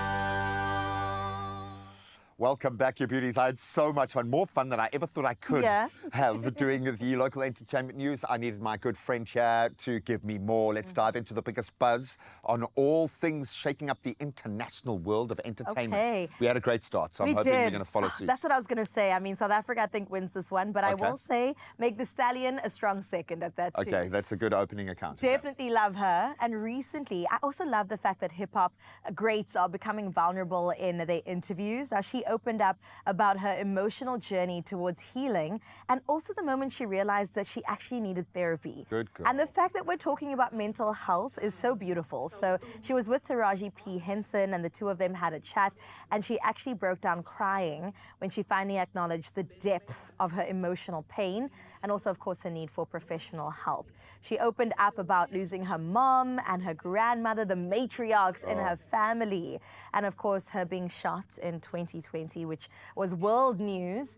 And then her vulnerability, of course, sparked more conversation, but also most importantly, just support. And I think being Mental Health Awareness Month, it only makes sense that we get behind this, saying just because she's hardcore and hip-hop doesn't mean she can't talk about her feelings. Well, therein lies this beautiful paradox of hip-hop, There you is go. that I think in order, and we see it with so many of the superstars coming out of the South African scene right now, your journey informs your power on stage. And so many hip-hop stars, it's been their come up. The music has allowed them to transcend a traumatic past. And you can hear it in the lyrics, you can hear it in the power of hip-hop. It's social commentary. That's how it was born, out of how do I push back against the system that's creating no space for me. So it stands to reason that you're going to have artists embodying that. But you can't always be full-on tough, hardcore. At some point, your fans need to see a little bit of vulnerability. So it's okay for them to ask for help or just break down or do whatever they need to do. It's beautiful. Also, October is one of Meg Thee Stallion's favorite months. If you know anything about Halloween and Meg, she goes big. So it's a great lead up to what's going to be at the end of this month. But it's great to see we've come a long way since gangster rap. And now we're like, we can be a little sexy, but at the same time, we can talk about There's a reason why gangsterism exists in this world, Carissa, if you want to go down that socio-economic. No, I'm joking. I don't. For Halloween, I've got a great costume idea. Tell me. Okay, right I can now. go as Justin Trudeau. Okay, you can go as Katy Perry. Oh my gosh. Could you? I would, but I don't know how I feel about the news of the two of them potentially being together. Would it be ironic or I don't know. I don't know. I don't but even know how pop to icon think Katy about that. Perry recently, of course, separated to Orlando Bloom. Recently, there's been a lot of speculation around her and Prime Minister Justin Trudeau out of Canada making headlines with their blossoming That's romance. Katy Perry, by the way, not That's not Justin. There's Justin. He's a good-looking guy, though, hey? Okay. The pair were recently spotted As presidents go. sun-soaked embrace aboard Perry's luxury, I love that it's her yacht, off the coast of Santa Barbara. And to me, that's not friendship. What are we questioning here? They are pretty much I don't hug my married friends by like the that. looks of it. Yeah, I mean, gee whiz, Oh hey? my gosh. So I think we is can that a power confirm that. couple? Yeah, I don't know. He's going to take some flack, but he's going to get street cred as well. That's the thing. But she's going to be able to do anything. Ever. Hey? Ever. Because don't think that, oh no, this is I'm getting into trouble for saying this, but your girl's authority is beyond anything else. It's beyond reproach. So if she tells you, run the country like this, you're going to run the country like that. She is, in fact, the First Lady of Canada. Put some respect on her name already. We're calling it. I love to see them together, and I hope we'll also get some great new music that's inspired by this presidential state that she's now in. I'm very excited to see. Are they going to let her perform in America, though, then, after this? Ooh, I don't know. I like the sound of it. I don't want to say it's going to be the start of a... Okay, you know what? Let's talk about Drake and celebrating his son, Adonis. We love it. I love 8. that, man. The man is 8. Can you imagine? I love to see it, man. They had a joyful gathering alongside Adonis's mother. Of course, Drake and her not together, but she's incredible, Sophie Brousseau. And the celebration included, of course, sweet moments, some of which were shared on social media. So we got a sneak peek where fans, of course, saw glimpses of the rapper enjoying time with his son. Champagne puppy in dad mode. I was going to say, well, I'm sure Adonis is kind of rocking probably his own social media Come following. on. He's probably got some brand clout and a few things there. So I think Dad may be giving him a bit of a platform to. But as always, we get limited access, and that's good. This is person's private space. I get that. But every parent out there wants to kind of know how Drake is going to rock up to a kid's party. We you know, do like, wanna know. You know, how big is the cake? Do you go for balloons? Do you get a clown? Oh, Drake is the clown. I'm joking. Don't come for me. I love Drake. I'm a big fan of Drake. But that's basically where we end I our have a feeling you're going to upset news. someone's fans soon, and they're going to come for me as well. I'm going to leave now. Wait, just hang on one more time. One more time. Travis Scott, Travis Scott, Travis Scott. You got to do it 3 Come, buddy. times, man. Okay, you go off to our I'm gonna next go meet a friend. celebrity scoop. Graham will tell you everything to do with our next guest, and I cannot wait. She's made a return to your TV screens. In fact, this is even going to top the news about Drake. Can you imagine? Please introduce us to who you've got going there, and that's a wrap of entertainment news. Look who just waltzed into studio, one of my favorite human beings on the planet. I think someone who inspired my love of food and certainly my love of cooking, because she loves it so much. And I love you so much. Oh, my Zulu princess is here. Please, if you are taken ever off the market, what am I going to do? I can't. I can You've no longer... been off the market. What do you Come mean? on, man. No, she's aware. There's always room for little Zols. Absolutely love having you here. Why is she here? Well, you got to get ready, Mzansi. It's time to meet the next generation of culinary superstars. The brand new season of the Tastemaster Junior officially premiered last week, and it's already serving up all the heat, the creativity, the flavor we love, and it is very humbling for a grown-up to watch. Over 12 thrilling weeks, 12 very passionate and talented young foodies will battle it out in high-pressure kitchen challenges, all for the chance to be crowned South Africa's next Tastemaster Junior, guided by the expert eyes and, yes, taste buds of one of our culinary geniuses and a judge for this show, Zola Nene and Fritz Schoen. I mean, come on. These young chefs are bringing serious talent to the table, and Zola is here. I got both Tastemaster and Tastemaster Junior. I understood where it fits into the ecosystem, going into a factory with a lot of foodies with you. Right, exactly. And it was like the Messiah had just walked into, and I say that with all due respect. It was amazing to see, because I know how much you care about passing on the knowledge of cooking. How cool is it to see this play out with these youngins? And they are young. They are young. It's the coolest, actually, to see like the next generation of like food ambassadors. The next 3 generations. Oh, yeah, actually, yeah, showing our age. Yeah, to get to play a part in their start in the food industry is really special. And they really can cook. Sometimes Fritz and I forget that they're kids, and then you take a break and you see them playing like ring-a-rosies outside. Exactly. And you're like, wait, they're only children. And then we find you guys playing ring-a-rosies outside, and they're busy cooking, getting the job done. I mean, there are characters, and each season kind of serves up a beautiful narrative, which is great. And I hate to say this for the kids who are taking part, but we love the drama as much as the success. But these kids are individuals, and they stand out. So what stood out for you from this group? Because we got some beauties in there, man. I think the level of competitiveness is up this season.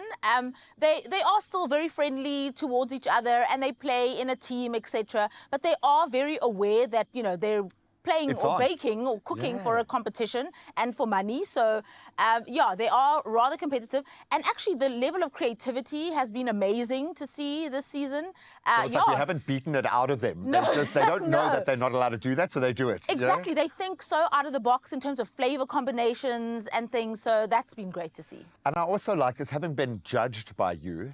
Okay, in a foodie space, and seeing that side of my Zulu princess, which is something, the trauma I'll never go beyond. No, I think you know how much I love watching you in the various places that you put yourself.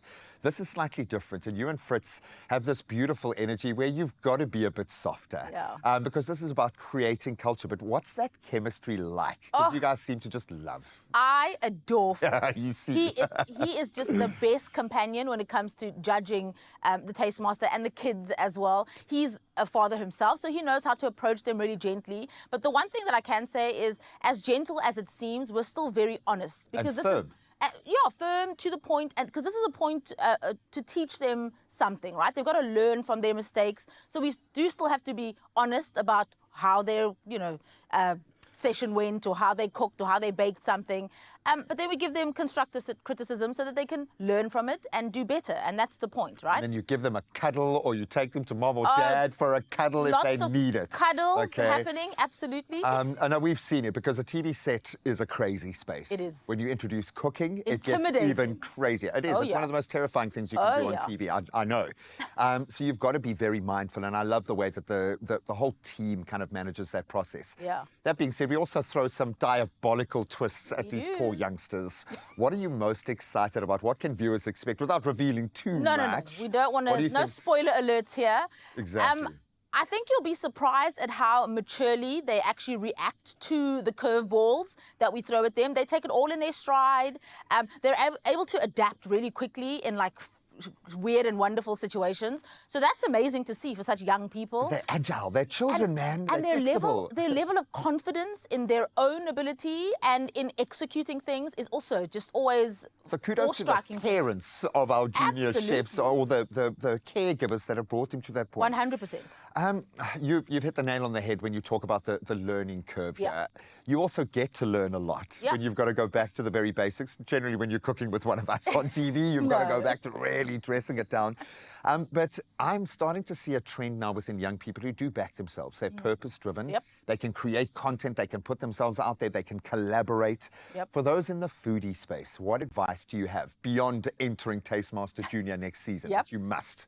I think, if you have a passion for something, it's always going to come to light. So just keep doing it, I always say to people, if there weren't cameras or people watching me or celebrities like yourself interviewing me, I would still be doing the same thing. I'd still be cooking in my kitchen. And also, 90% of the things that I cook, you don't actually see. You only see 10%, and that's a lot, right? So just imagine what happens when, the rest of the stuff no gets one's eaten watching. before anyone can take a photo. I'm also eating a lot, But I think just keep doing it. Keep honing your craft. Keep practicing stuff. Never stop learning. And that's where you find success. And maybe there's a secret in the TV, being thrown into the TV cauldron. You can't think too long and hard. You just got to do. Yeah, I was literally thrown. Oh, God, and I can remember, I think I was on air with you maybe the first time you ever cooked. So I claim victory for your career, okay? But against, obviously, us non-chefs, you had a perfect sounding board to be able to test and ask questions and learn. So I love the fact that we're creating this little epicenter. How do you go about judging these kids? Because with us, you have to have a particular mode. With contestants in other spaces, but with kids, it's slightly different. Is it taste? Is it creativity? Always. It's always taste, it's always creativity, and it's always presentation. The thing is, I don't differentiate when I judge adults or kids. See, I think that mean, food, eh? no, You're so stop it right now. mean. No, because food is food, right? So you all you judge it in the same way. I think that just my delivery in terms of feedback is probably a little more gentle, still honest, still a little firm, but honest nonetheless. You've been training on me for over a decade. I think that's why we came into each other's lives, just to help you through this. Thanks for the practice. This process. I've got to ask you, now I'm thinking of all sorts of wonderful things, but just in terms of them surprising you, has there been a meal or something you've tasted that is better than what you could produce? Ooh. All due respect. I'm like, am I selling myself, short by agreeing? There's always a great moment where they surprise you with flavor. Sometimes they'll tell you, oh, I'm making, I don't know, like the most ridiculous... Cream Seder biltong. Yeah. Like the most ridiculous combination. You're like, oh, my stomach, bring my probiotics ASAP type of thing. And then you taste it and it's like a revelation. It's like, oh my goodness, I'm so sorry for doubting you. And so we have a lot of those moments on and the they're show. so young, you can steal their intellectual property Right? and they're not even going to come for you, No, babe. none of that, none of that. No, there was a reason why the likes of Gordon Ramsay flew all the way to South Africa to cook with you, my friend. And again, I say all due respect. I respect you more for doing what you're doing and putting yourself in these places to create culture around the rest of us.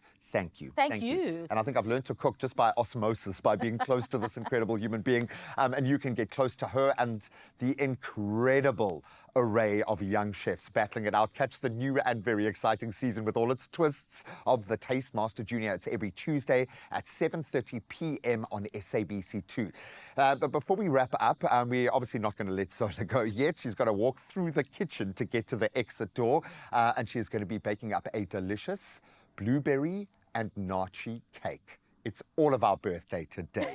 You do not want to miss that. Oh, my word. Get out of town. We'll see you now. Woo! Things are baking up sweet on the Taste Master Junior this Tuesday evening at 7:30. Let's go. I'm pumped. Go, go, go. Are you sure this thing isn't undercooked? I thought she knew how to bake. Nope. You're making me nervous about your sponge. No, don't open. No, you have to check it.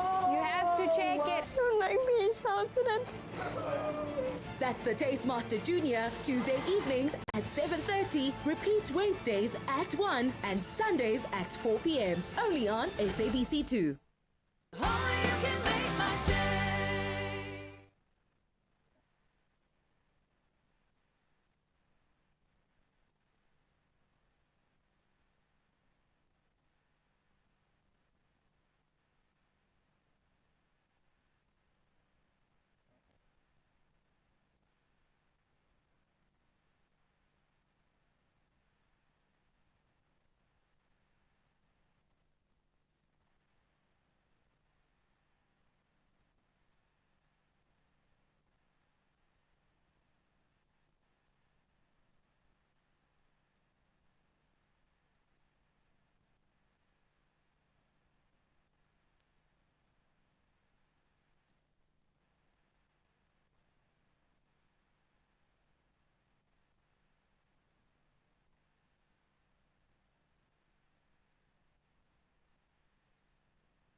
It's my feel-good breakfast show.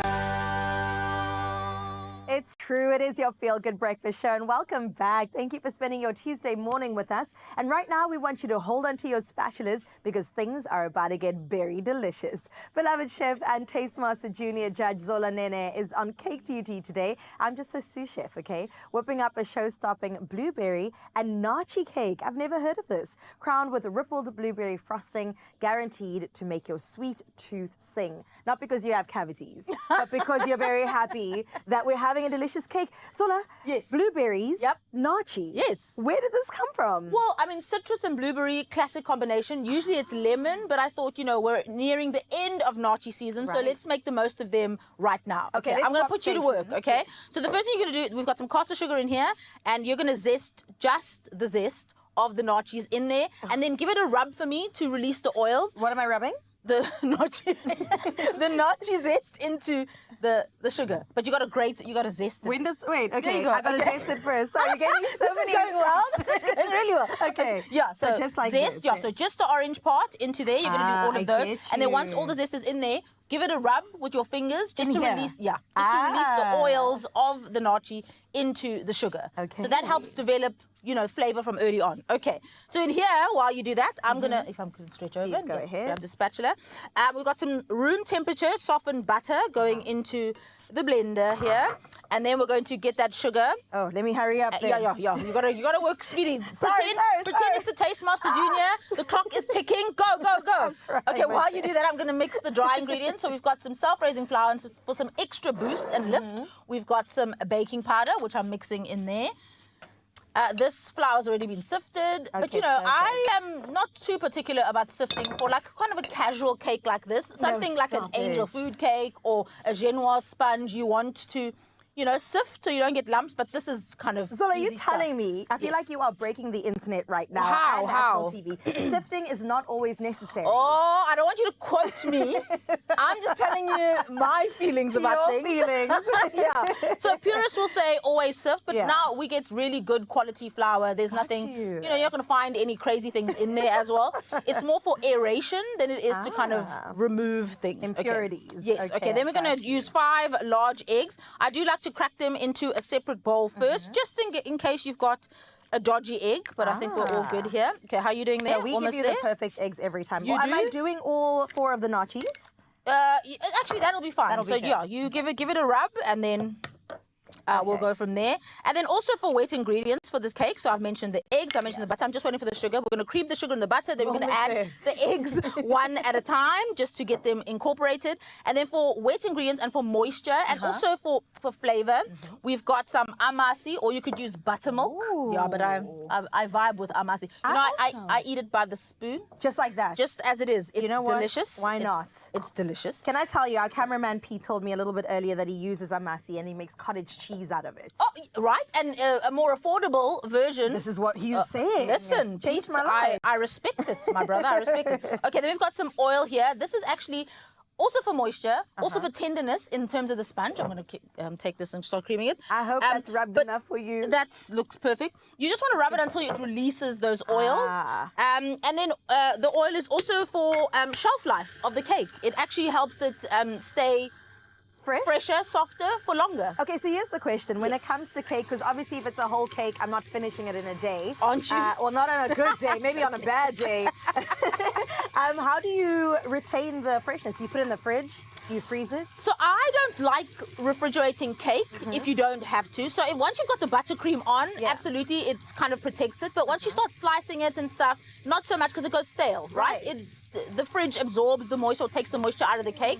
So unless you wrap it really tight or you have an airtight sort of container to put it in, I keep it on my counter covered with a cloche. I like that, but also easy access. Also, eat it within a few days and then you don't have to worry about that type of stuff. There's that too. Okay, so what you want to do is cream the butter and sugar until it's light and fluffy. I'm going to speed this up because, we are on TV in case you forgot. Amazing so once it's light and fluffy, then you want to plop in your eggs one at a time, let it incorporate. If your mixture starts to split, you can add a tablespoon or 2 of your dry ingredients and that'll bring it back. That'll sort of emulsify the mixture again. So keep adding your eggs. Don't worry, I'm going to go quick, fast, because I'm a professional. There you go. In case you wondered before. Okay, so then I'm going to mix together all of these wet ingredients. Got you. And you said that's vanilla essence, This is vanilla. Right? Vanilla I use in baking like salt. By the way, I use salted butter. If you didn't use salted butter, you'd add a pinch of salt. Vanilla and salt kind of operate in the same way for me in baking. They're flavor enhancers, so they bring out the other flavors in whatever you're adding. Beautiful. So we're going to... That's too big. Okay. Okay. Gotcha. Okay, we got this. Okay, so I'm going to turn it down just so we're not splashing ourselves. So now you want to alternately add wet ingredients and dry ingredients. At the same time. Yeah, because you want... The point with sponge of any kind is that you're trying to not overwork the gluten, right? Okay. You don't want it to be like bread and tough and stretchy. Right. You want it to be light, so the less you... manipulate the flour component, the better. Okay, so let's do a little bit more. Wow. Baking is really intimidating, but honestly, with you at the forefront of this, I'm like, I feel like I could do this. You could do this, absolutely. I mean, on the Taste Master Junior, you see how the kids have learned really early on to cook and bake So what's stopping you? That's true. So on the front of Inquiring Taste minds Master want to know. Don't ask too many questions, Zola. I'll get there one day. In terms of Taste Master Junior, Yes. are there some kids that are more into savory cooking that have now needed to try out baking or vice versa? Absolutely. I think that, you know, with anything, can you bring those blueberries for me and the flour that goes along with it, and you can just mix the two together for me? Oh, okay. As with anything, there's, you know, people who gravitate more towards one or the other. Some people are more savory cooks. Some people are more, you know, bakers and sweet application. Right. So yeah, the kids are the same, but the competition sort of encompasses everything. That's the thing. We want to see your skill throughout. Okay, so this looks good. So they've learned, they've adapted, and also they are very aware, like I said to Graham, that they are part of a competition. So they bring their A game. Come on. And yeah, they come prepared. They know, you know, basic baking skills. They know, you know, basic knife work skills, etc. So yeah, they're competitive. Well, season 1 was fantastic, so I know season 2 is going to be incredible. I've got a question about these blueberries. Yes. Why are they in a bath of flour? Bath of flour. I liked it. Why did you bake them? So whenever you're trying to suspend fruit in a batter, it's best to sort of coat it in flour. It helps it sort of stay suspended instead of sinking to the bottom once the cake bakes. Okay. So we just, dusted a little bit of flour, and then also make sure that you fold the blueberries in. Don't use the machine, otherwise you'll kind of mash them, and that's not really what you want. So just a quick if you have a fold. bite, it's like a burst of a blueberry. Exactly. You want to see the blueberries sort of dotted throughout the batter. Okay, I'm going to hand over to you because the thing is over there. So you can see how light and airy this is. Yeah, I'm trusting you to put it into there. While I love it. We've reached a new level of our friendship. Yeah, and also you can obviously just spray the baking tray, or you can line it with baking paper. And the reason why I'm making this cake is because tonight's episode is about the kids making tray cakes. So you're going to see how they get creative with, you know, baking and the flavors that they're going to use, etc. I'm very excited. All right, well, we will come back for part 2 of this. I love the fact that you can see my beautiful zesting of the nachi. Well done, you. And, of course, the beautiful texture of our professional chef, Ms. Zola Nene. On the screen right now is your QR code. I know you list. I know that you definitely want to cook along with us. So scan it and make sure that it takes you to that recipe tab on expressoshow.com. Tonight, though, 7:30, SABC2, it's a date. You have the beautiful Zola Nene as well as France, just at the front, Fritz, at the forefront of Taste Master Junior Season 2, South Africa. It's going to be beautiful, just as nice as this cake. That looks good, in the oven. Okay, let's go. Beautiful. We'll see you straight after this.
It's my feel-good breakfast show.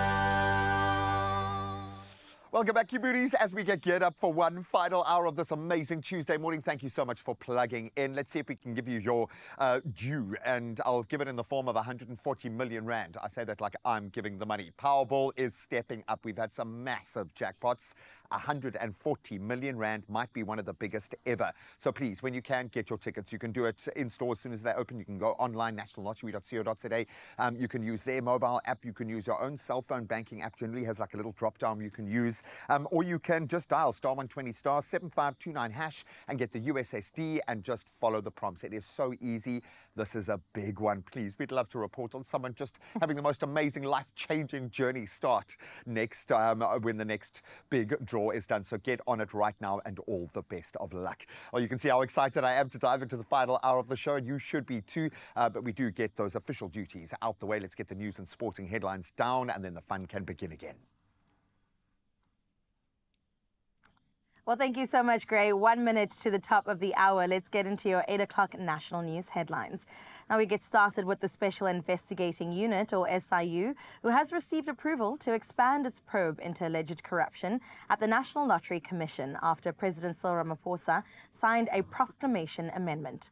Now, the move widens the investigation, which began in 2020, to cover whether procurement and contracting were fair, transparent, competitive, and compliant with legislation and policies. Now, the Special Investigating Unit will also examine any unauthorized, irregular, or wasteful expenditure. Allegations suggest public funds of around 2 billion rand may have been misused, prompting the extension of the investigation. Well, in other news, in South Africa, suspended Deputy National Commissioner for Crime Detection, Shadrack Sibiya, has confirmed he took phone calls from controversial businessman Brown Mokgotsi and even met him for breakfast. Now, testifying before Parliament's ad hoc committee, probing alleged criminal infiltration and political interference in the justice system, Sibiya and Mokgotsi had warned him he was under crime intelligence surveillance. Now, he told MPs he kept in contact for information gathering purposes. Sibiya described Mokgotsi as a Northwest activist allegedly linked to organized criminal activity. Well, internationally speaking, Algeria's state-owned energy company Sonatrach has signed a $5.4 billion 30-year production sharing contract with Saudi Arabia's Ma'aden Energy, and that's for oil and gas exploration in the Elisi Basin. Now, the deal includes a 7-year exploration period and can be extended for 10 years. Ma'aden Energy North Africa will fully fund the investment, including $288 million for exploration.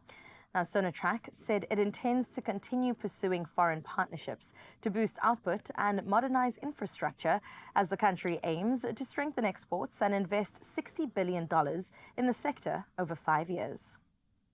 Meanwhile, Hamas released the final Israeli hostages from Gaza under a U.S.-brokered ceasefire late yesterday afternoon, while Israel freed busloads of Palestinian detainees, ending a 2-year conflict that rocked the region. Now, the handovers prompted emotional reunions as relatives wept and embraced at Tel Aviv and Gaza hospitals. Now, U.S. President Donald Trump, who helped mediate the agreement with Egypt, Qatar, and Turkey, called the ceasefire a, quote, long nightmare ended, end quote, and convened world leaders in Sharm el-Sheikh in Egypt to discuss Gaza's reconstruction, security, and governance, describing the deal as a historic step toward lasting peace. And let's close up with a story for your news on this Tuesday. As monarch butterflies make their long migration to Mexico, one fragile orange-winged traveler in New York was discovered with a broken wing and given a gentle helping hand to continue its epic journey. At the Sweetbriar Nature Center, wildlife rehabilitator Janine Bendixson performed what is believed to be the first ever wing transplant on an injured monarch, using a wing from a deceased butterfly, along with contact cement, cornstarch, and a fine wire for careful support. The monarchs feel no pain in their upper wings, making the intricate work possible. Millions watched live as the delicate procedure unfolded, drawing admiration worldwide. A tender reminder that even the tiniest wings can carry the grandest hopes. A great way to close off your news for today. Let's get those final sporting highlights from Graham.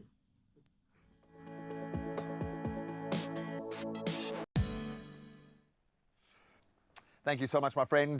Getting this close to the end of the year, it's the season of rewards. And of course, athletics has shone. So let's see who's shining within. American sprint stars Noah Lyles and Sydney McLaughlin-Lervon. They headline this year's World Athletics Track Athlete of the Year nominees. Lyles recognized for his golden double in the 200-meter and the 4x100-meter relay at the World Champs, while McLaughlin-Lervon shone in the 400 and 4x400-meter. But they will go up against a world-class field of finalists, all vying for the sport's top honor during an incredible, I think, history-making season in athletics. Now let's get on to cricket. And speaking of making history, all-rounder Nadine de Klerk is a legend. She was once again the hero, blasting an unbeaten 37 of 29 balls to lead the Proteas women to a nail-biting 3-wicket victory over Bangladesh at the World Cup yesterday. So chasing 233, I think that was the biggest chased total we've ever achieved. South Africa recovered, against Bangladesh at least, recovered from 78 for 5, thanks to half centuries from Marizan Cup and Chloe Trion, who looked really good, before de Klerk sealed it with a 6, kind of as she does. Now let's get on to the URC battle that lays ahead. Certainly for the Bulls, they head to Galway short on firepower after losing Wilco Lowe, Andre Pollard and fullback Devin Williams, and that's ahead of their URC clash with Connacht. Meanwhile, the Stormers, they are counting the cost of victory as well, with Dion Fourie ruled out long-term through a bicep injury, sadly, and then tight head Sazi Sandi joining an already crowded injury list. So it's going to be a very long season yet again. Now we get back into cricket to see how the gents are faring, and it's a battle royale. Sanuran Mutasamy, he starred with a career best figures of 6 for 117 as South Africa bowled Pakistan out with 378 on day 2 of their first test in Lahore. Tony Dazorzi led the Proteas reply with a very composed 81 not out. I'm sure itching to start firing, but quick wickets left them on 200 for 6, still trailing by 162 on, it must be said, a pitch set up for the spinners, as you would expect. But the South Africans came with the bowling attack. So we'll watch that space with glee, but that's where we leave our sport for this Tuesday morning. Let's get one last look at the roads.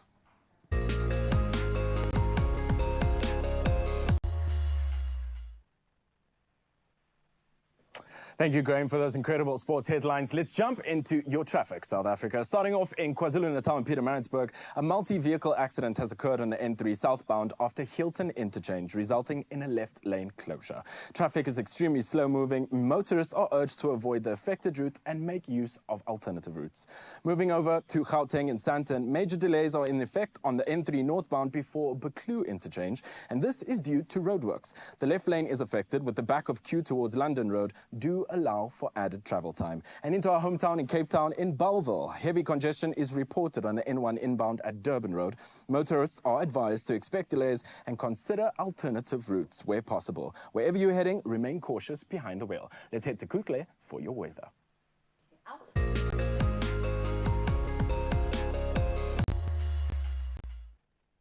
Thank you so much, Kyle, for the traffic update. It's time for us to have a final look at the weather. Mzansi Okoqala. I do just want to remind you that yesterday morning we kicked off our environmental news with an exciting announcement. And the good news continue today. The EU has pledged almost 230 billion rand in South Africa to support clean energy, infrastructure and pharmaceutical projects, building on more than 93 billion rand previously pledged by EU President Ursula von der Leyen. Much of the funding will accelerate the country's renewable energy transition through new power generation, grid upgrades, energy storage, and green hydrogen initiatives. The investment also includes the Kucha Green Ammonia project. Fantastic news indeed. But right now, Tlashali Fikile, to have a look at the sunrise view of the hour. This one is a stunning one sent through by Sarah all the way in Gordons Bay, and the temperature today in Gordons Bay is 19 degrees Celsius. What a beautiful picture. Thank you for sharing that with us. This should be an inspiration to inspire you to walk into the rooms namhlanje with a big smile and truly bring in the sunshine with you. Do the right thing, Mzansi, when you wake up first thing in the morning. Share how you wake up in your parts of the country. Send through your sunrise photos to 063 369649. We absolutely love seeing them. Right now, let's have a final look at the temperatures of the day.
Look how happy you are. I'm so smiling. You are just on another level. Is it because of, is it because look of, what she made. I did. My own hands. Is it a made giant this blueberry cake. muffin? It looks, is and I like it. correct. I know it is a cake, and it's a delicious cake. It's next level and everything, but I do quite like the idea of a gigantic blueberry muffin. Same. Me too. Which is kind of a cake, And I it's got suppose. some nachi zest in it as well. It smells amazing. It looks beautiful. She's getting good, eh? She is a baker, officially. Thank you so much. If Zola says it must be true. She just needs to slow down a little bit. Okay, so that's what we're doing now. We are slowing down, and we're going to dress this gorgeous lady before we send her out to her matric dance. That's true. Hey, that's what we're going to do. Zola is here. We absolutely love having culinary brilliance in our kitchen because it does rub off on us just a little bit. Likewise, our Taste Master Junior chefs who are doing battle SABC2 tonight at 7:30. That's right. And of course, hopefully we are inspiring them to get their stuff together in the kitchen because it's that kind of show. They've got together for sure. And then, of course, we've got David Cow, the absolute legend, The boss. out in Jersey, and he's going to be talking about his new special. Very excited for some laughs and, of course, some cake on the other side of this. Or muffin. Giant muffin. Yum.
It's my feel-good breakfast show. South Africa, tada! We want you to get ready for a night of non-stop laughter. The country's top comedy legends are hitting the road for an unforgettable showcase of wit, storytelling, and side-splitting humor. It's Here Comes the Drama Comedy Tour, headlined by the one and only David Kau, Trevor Kumbi, Untosh Madlingozi, and so many more. David Kau this morning joins us here on your Feel Good Breakfast Show to give us more insight on what's guaranteed to be an unforgettable night. Can we please get a whoop whoop? Oh, David, so incredible to have you in studio. And oh man, listen, in our eyes and in this studio, you are a legend. 100%. Absolute legend. I see you all dressed up for me as well. Yeah, and you're matching. We're matching. You tried, yeah. Thank you. Troublemaker for the tour, right? My next one-man show, that's going to be what it's called. That's incredible. From the original Troublemaker. Amazing, man. Listen, as a legend as we know you to be, we are so excited for this tour. Also, incredible laughter that South Africa can expect. What is it like to be sitting in the line of like a generation of new comedians? It's been incredible. It's been 27 years for me. Wow. Celebrated 21 years of Black Songly this past weekend at Sunbet Arena. And then it's myself and Tosh Matlingos, Ronnie Mutimula, Trevor Gumbi. We're doing this Here Comes the Drama Tour. We've been to Klerksdorp already, Mafike, Mabatu. We headed to Botswana, 6th December. We're going to Secunda, 29th November. 8th November, we're in Beggersfort in Tabamshat. We're taking comedy to people, you know. Yes. And the guys are also in Umfolozi Casino on the 25th of October. So we've been on the road, and it's interesting touring with Mahrotman. That's what we call these days. You know, either called a legend or a Hrotman.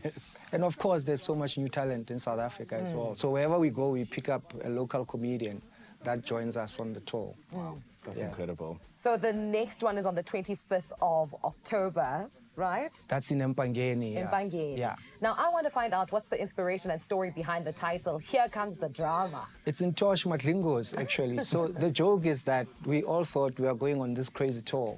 But I'm 47, Tosh is 49, Trevor Gumbi is probably 45 or 40. So there's actually not much drama on this tour. Ronnie Mutimula is also looking at 50.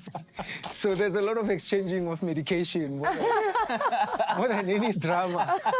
People want to go to sleep. You know, we missed out when we should have gone tour when we were younger. Of course, we've had other tours, but this particular one, it's not the drama that we thought. The drama is probably more medication and people being rushed to hospitals or needing to sleep immediately after the show. So it's been very interesting so far. Amazing, David. I mean, you are literally showcasing Wikipedia ages here. Yeah. Because as far as I know, life starts after 40. Exactly. So surely there's We're a having little... fun. Amazing. Having fun, Amazing. definitely. And I think with that lineup, there's so much intention around the stories that you guys are telling. You know, Definitely. what can the audience expect? Like personal issues, social stories, besides the fact that there is no drama happening. What can we expect after almost 40 years of existing on this earth? So interesting enough, I think for us, Trevor Gumbi is our highlight. You know, he had his moments back in the days and his party days. Probably everyone did. I felt like I didn't know what was going on when everyone else was doing everything that was available to do in entertainment and in Joburg. But so you got me and Trevor Gumbi married with kids. And then you've got Ntosh and Ronnie Mutimula, who've never been married and don't have kids. So now we've got this tour that's like, you would think by 49, Ntosh, everybody would be talking about their kids and whatever. And Ntosh is still talking about dating. Ronnie Mutimula, I haven't seen him with a woman, but you know, although he does see them, but David. I've honestly I've never seen. I see after the show, you know, one or two will always be interested and having a drink. I'm always going on and on about my kids and playing golf because that's all I do. And Trevor is the one who holds all the prayers now. Doesn't drink this, doesn't eat this, special diet, you know, has to be taken home immediately after the show. Doesn't matter whether we're having an after party or we're thinking of one. When he says it's time for him to hit the bed, he goes and he hits the bed. Who's strict? He's a totally different Trevor. Yeah. Yeah. So you were in your own little bubble when everyone else was outside in the streets. I was. And then this is your time to shine now. I'm still chilled. I'm much more chilled. I think I can have a glass of wine now. Yes. I never had alcohol. I started drinking wine maybe 10 years ago. A bit of red wine now and then. And it seems everyone drank everything at that Back time. then. When I wasn't drinking and took whatever else there was to take. So now it's very awkward. But the comedy on stage, the guys are killing. I'm seeing these guys, best I've seen them in the 27 years we've been in the industry. You know, in the plus 20 years, we've each known each other in the industry. Everybody's at their best. That's amazing. Yeah, man. Has there been, I mean, you say plus 20 years, has there been any like moments on your tour that really stand out for you in these plus 20 years in the industry? In this particular tour, or in the tour in general? The tour in general. Look, we just did a Black Songly now at the Sunbet Arena, and it's probably the best show I've done in the 21 years celebrating Black Songly, and in my 27 years of doing stand-up comedy. Because every Blacks-only comedy show, you keep thinking, wow, what a show, this was the one. But what I saw on the weekend was just magic. It was just something else. So there's always that show that makes you think, okay, this is the one. Yeah. Until the next time you're on stage, and then you hit that stage again. And the audience, the South African audience, has to be some of the best audience I've ever performed to in the world. Of course. And I think a lot of comedians from outside South Africa also agree. You know, a lot of international comics that come to South Africa also can't believe the audience that we have here. Yeah. I mean, I think as the artistry industry as a whole, when they come to South Africa, like our South African audience is just like something you've never seen before. And South It's Africans so have humor. intentional. Yeah, so my goodness. It's, you know, I wish you guys knew the feeling that we have when we are on stage. Oh, man. The audience is giving us back what we get as a comedian. That's incredible. I can't describe it. Amazing, man. Well, listen, David, thank you so much for joining us in studio. We definitely have the feeling talking to you, South Africa. David, Carl, it has been such a pleasure hanging out with you. And all the best and the rest with this tour. Listen, we are so excited. I'm definitely there. Quickly, you in there? 100%. We're going there. Complimentary tickets. Presenters, DJs, celebrities, they always say they're coming to shows, but I know they're not. So it's okay. When you hear Joburg. Yes, no, we'll be here. Don't worry. We will. You heard it, Mzansi. The next stop is in Mfolozo Casino in Pangeni, and you can purchase your tickets on CompuTicket. Let's head over to the beautiful Carissa. Oh, man.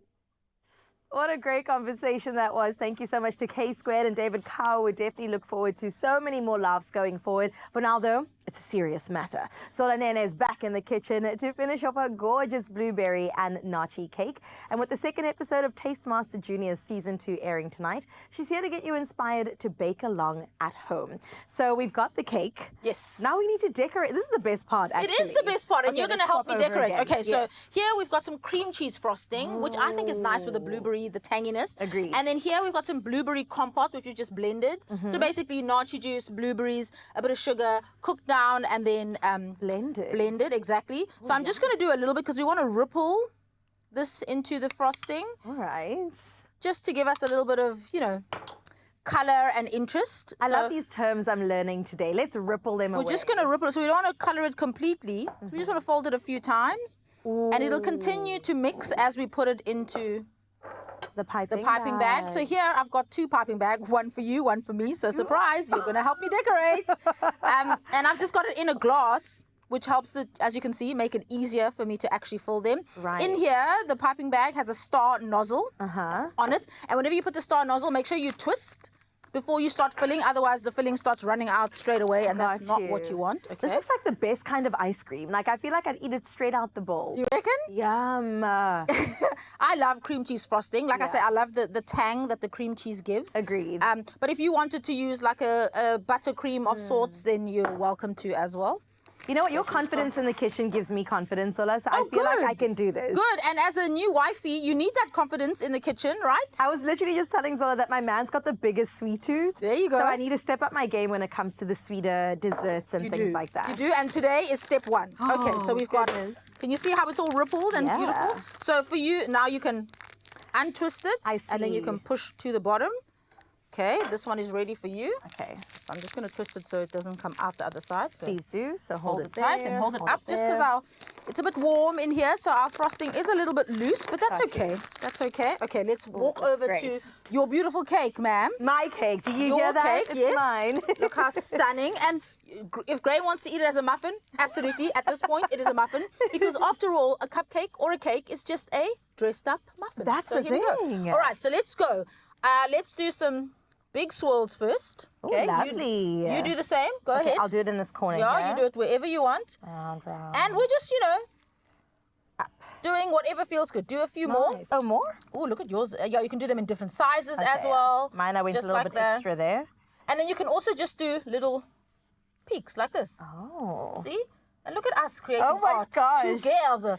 You see, Together, the that's girls the are thing I decorating. enjoy about it because There you we can get Okay, sorry, I went too creative there. Keep going with the creativity. No, it's all good. You can't make a Okay, mistake. you finish that up. You finish, because that looked really Yeah, lovely. so you can keep piping and filling all these little spots. You can do just little splodges, just like that. Exactly. Let me go smaller. And then for other decoration, we've got some more of the compote, which I think will be nice for like a pop of color here. We can swirl some more in here, just like this. And then you can take some fresh blueberries and just scatter a few in and around. So technically this is quite healthy. We've got nachi. We've got fruit, exactly. We've got compote made from blueberries. Yep. And of course, you could change this up and make it seasonal according to what's available. So in wintertime, you change it up. In spring or summer, you can change up the flavor. And then here, just so people know what's in the sponge, we've got some dehydrated nachis as well, which we're going to put here. Lovely pop of color. That also elevated the cake. Also edible. So great to always only use here. You go ahead. Oh no, I was just it's our creation. In babes. awe right now.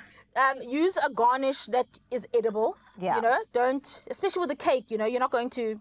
So those flowers also edible. Also edible flowers here. So we're going to dot some all over. So when would you use a tray kind of cake, a tray bake cake? These are great for if you're entertaining sort of a large crowd. It's great, obviously, for birthday cakes, etc. But, you know, a tray cake can translate into any kind of cake. So you can bake the same recipe in a round cake tin, a square cake tin, in tiers, and set it up like that. So it's all up to you. And that's what's great about a tray cake. It feeds a crowd, and it's really easy and versatile and easy to adapt, etc. Right. Are you happy with our creation? I am actually, not that I'm surprised, don't take offense, but I'm surprised.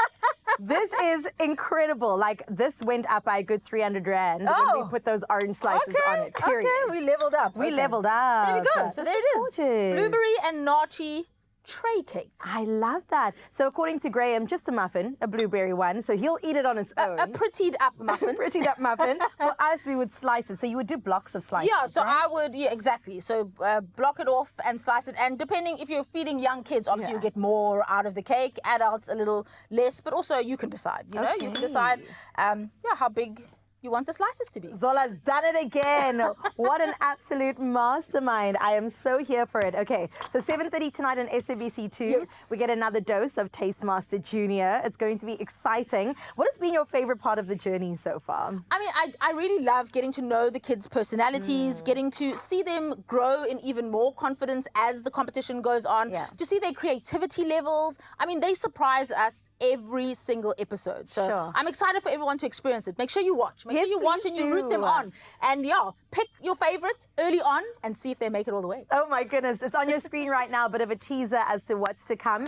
And when it comes to judgy faces, do you like practice them in your mirror? Are judgy faces? Are you like, gotta be angry, come on Zola, don't let that smile fool you. I know that you've got it within. I really don't practice anything in the mirror because my face doesn't lie. So that's why I can't lie, because if I'm like, it's delicious, you're gonna know I'm lying. So yeah, just honesty.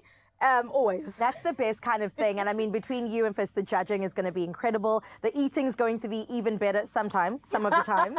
But good luck to the kids. Please make a date with your TVs tonight. SABC2, 7:30. And of course, you can watch Taste Master Junior. Another session coming your way. We need to take photos of this so we can eventually eat it with a cup of tea. I'm so here for it, Expresso fam. We'll see you straight after this.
It's my feel-good breakfast show.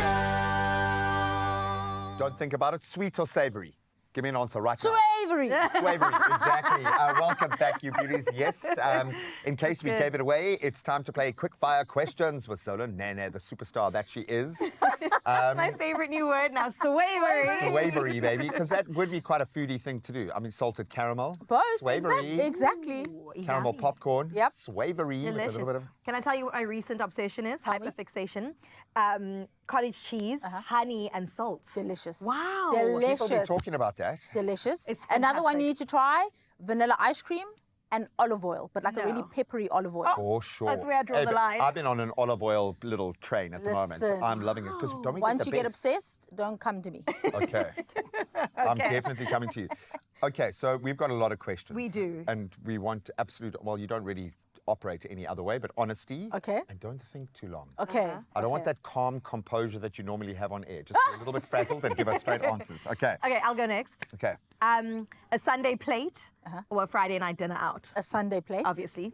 Come on. That was easy. It's your plate, though. That's you, the one who provides the I mean, Sunday plates. yes, so I I love am. it. Do you have to buy a lot of crockery for your content creation? No. Are we seeing the same plate over and over again, literally every Pretty Sunday? much. Pretty much. All right. What's your go-to snack at midnight or any At time? midnight, I'm sleeping. Popcorn. I actually do eat a lot of popcorn. And actually, right now, my hyperfixation is popping my own popcorn in a pan because it feels like I'm at the movies. And do you do it with a thing that expands? No, I do it in a pot, in like a Okay, yeah, stainless like- steel, like how stainless we've steel done pot it with a for glass centuries. lid because I need to see Yeah. what's going on. Start with cold oil. Put your kernels straight away. Oh. Don't put the lid on until the first pop happens.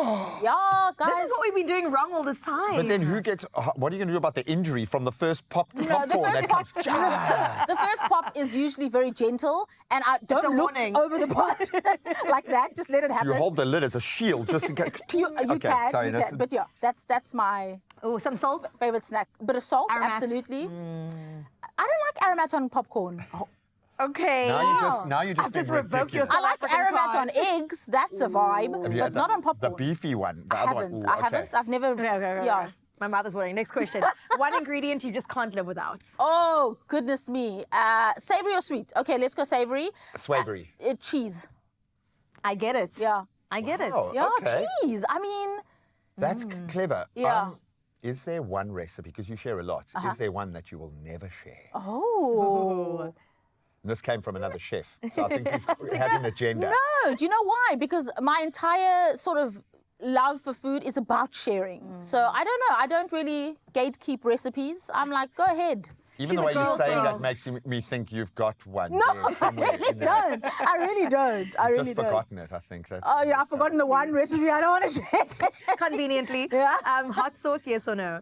Yeah, not everywhere, but yes. Small Yes. doses when it's necessary. Exactly. Exactly. what is the worst kitchen disaster you've ever been subject to? That I inflicted on my own person. Yes. That has to be when I was obsessed with Heston Blumenthal, and I was all Like about sort everyone of has been. flavor profiles and like flavor families and flavor compounds. And I read, or he wrote, that cauliflower and chocolate are part of the same flavor compound. So in theory, they should Be go together. bedfellows, yeah. So I made cauliflower brownies. Let's just say I never did it again. Did you give them to anyone? Or did you, Oh, yeah, you guys. Did I mention that it was an experiment for the show? Exactly. Now I know why I can't eat brownies anymore. I've been trying to trace that. Yesterday we had an entire cauliflower day. It all makes sense. The game was like, You don't like it? Oh, that's why shaking you're the corner. PTSD about it. Oh, sorry. Okay, what is maybe one recipe that you could have every single day? Coleslaw. Guys, I'm obsessed with coleslaw. Yeah. And anything potato. And is it like a traditional South African coleslaw, or is it the more tangy, kind of oriental vibe? I like a riff on coleslaw, so anything that combines cabbage and carrot in some way is got it. coleslaw to me. Raisins? And I love it. Raisins, cranberries, bring it. Bit of apple, bring it. Red onion, Bit bring of it. cauliflower, Bit of- chocolate. No, It's don't. just going to sing. Keep It's that, just going to... keep that. But yeah, traditional mayonnaise dressing, a bit of sour cream dressing, an Asian soy dressing, all of it. I just love the concept of coleslaw and yeah, what it brings to a plate. Be judgy right now. The Okay. food trend that you wish would just die a quick death. right now? Right now? Right What now. is trending right now? Anything with cauliflower. No, I like cauliflower. I don't know. I don't know that there is a trend that comes to mind that I think, oh, please make Maybe it the stop. mukbangs or like. I knew wait. I No, was no. gonna This is a say. trend. This is a trend. This is a trend that happened during lockdown. I know all that time ago. We've forgotten we're about gonna it. go there, okay. Banana bread. Take it away. But my granny taught me how to make my banana Stop bread. it right now. Come on, okay. Wrap it up. Cut the cameras. But there is a whole population of people that need that banana bread. Yeah, okay. I'm the 1% that doesn't. Okay, here's two A's battled against each other. Anchovies or avocado. Avocado? Is that even a competition? Stop it, Chris, Easily. please. Oh, man. I would like to know whether you like to eat other people's food or your own food more. Oh. Being at the point you're at, because you know what you like. Yeah, both actually. So would you eat out or dine in? I do both. You see, because you I do can. both equally, actually. Yeah, I eat out a lot and I cook a lot. One last question, because I'm dying to know this, because I think you could be a few different Oh, this things. one's going to scare me. If you weren't a chef, yes, and you were going to get married, who would you marry? No, if you weren't, if you're exactly in this hypothetical world, done, game's finished. What would you be if you weren't a chef? I did study law before studying culinary God arts, help but I us. don't think I would have maintained law anyway. I love to travel, and it is connected to food, but I would love to be like a professional traveler. You can now, actually, eh? Please, can I? Called a content creator. But I love traveling. I love discovering new parts of the world, different ways that people cook, ingredients that are kind of foreign to us. I think, that for me is one of my favorite pastimes. And I work so hard so that I can travel. Oh my gosh. So I'm going to manifest that for you because I want to consume that content given by you. And I'm like, please can we have this? Okay, let's end off here. One word your friends would use to describe you. Loud, maybe? In the best way possible. Yeah. Graham, you give us a word because you're my friend. Okay, now this one came from on high. Kwai. Oh. But do you know what it is? Kwai. I'll tell you, it's more of a description because I think I realized this when I did get to cook with you for the first time. Normally you get like imposter syndrome, where you're trying to fill the shoes that you're in. Yeah. With you, the shoes have always been too small, and it's been like we've been waiting for your moments to come, and it's just been more and more natural and comfortable every time you've done it. You were always a superstar. It just took a while for the rest of us to catch up to you. You're very kind. So and thank you for appreciate it, sharing. And I love you, and I love you. I love you. I feel like you love her a little bit more than me I love now. you both equally, please. No fighting. Stop it. It's going to become a domestic dispute. Don't do that, Sola. No, we love you too, and please come back soon. Otherwise, we'll catch you on a Sunday on your Instagram or every other day enjoying her TikToks And as just well. her plate, please. The one plate that she uses every weekend. Never do that. Right now, we're going to drink our coffee, have some more chats here, which you won't hear, and we'll head over to Joburg because Kyle's waiting for you. Zola, we love you. Please come visit us in Johannesburg. In Johannesburg. Absolutely incredible, my Cape Town family. Let's talk about something that is honestly setting the stage with intention because your story always matters. Listen, October marks globally Customer Service Month and ABSA is obviously celebrating with its hashtag ABSA Premium Experience campaign. Joining us right now is Charlotte Modise, Provincial Executive for Gauteng South Integrated Channels Region at ABSA Personal and Private Banking. And listen, we are putting a tribute to the meaningful moments of care shared between customers and colleagues. Charlotte, thank you so much for joining us in studio. Just listening to your title, it's a true showcase that customers is at the full focus of what you do. What inspired the hashtag ABSA Premium Experience campaign in the first place? Thank you so much for having me. We wanted to celebrate the people behind great service, both our customers and our colleagues. The ABSA Premium experience is about empathy, it's about care, it's about consistency. And this campaign gave us a chance, to hear those personal stories that make banking more human. Yes.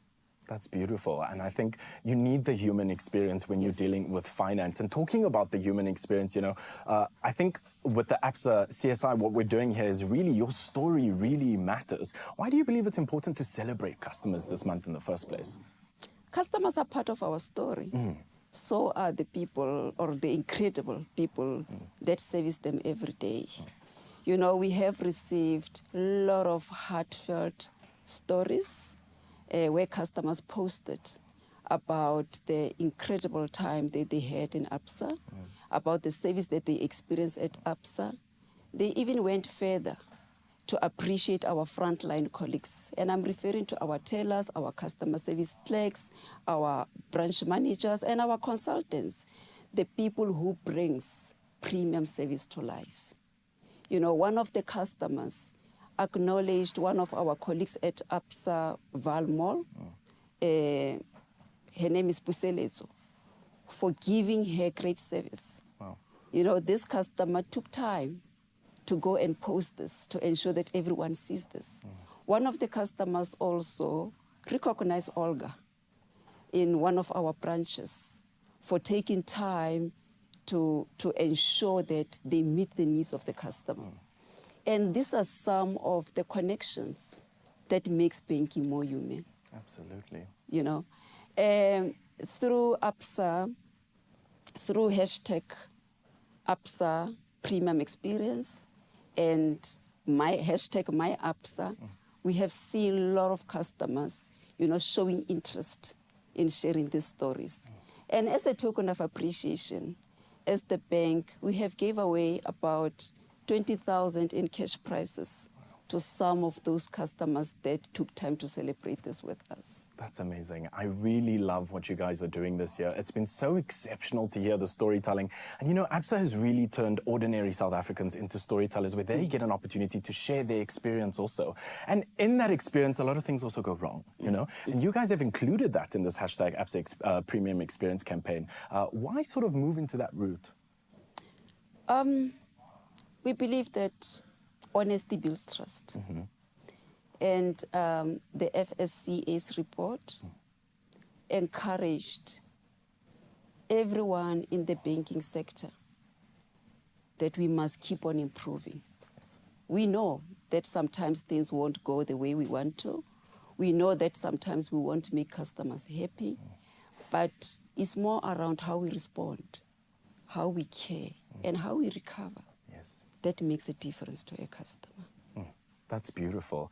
Talking about recovery, I'm sure that there is something that you would love to leave with ABSA customers today.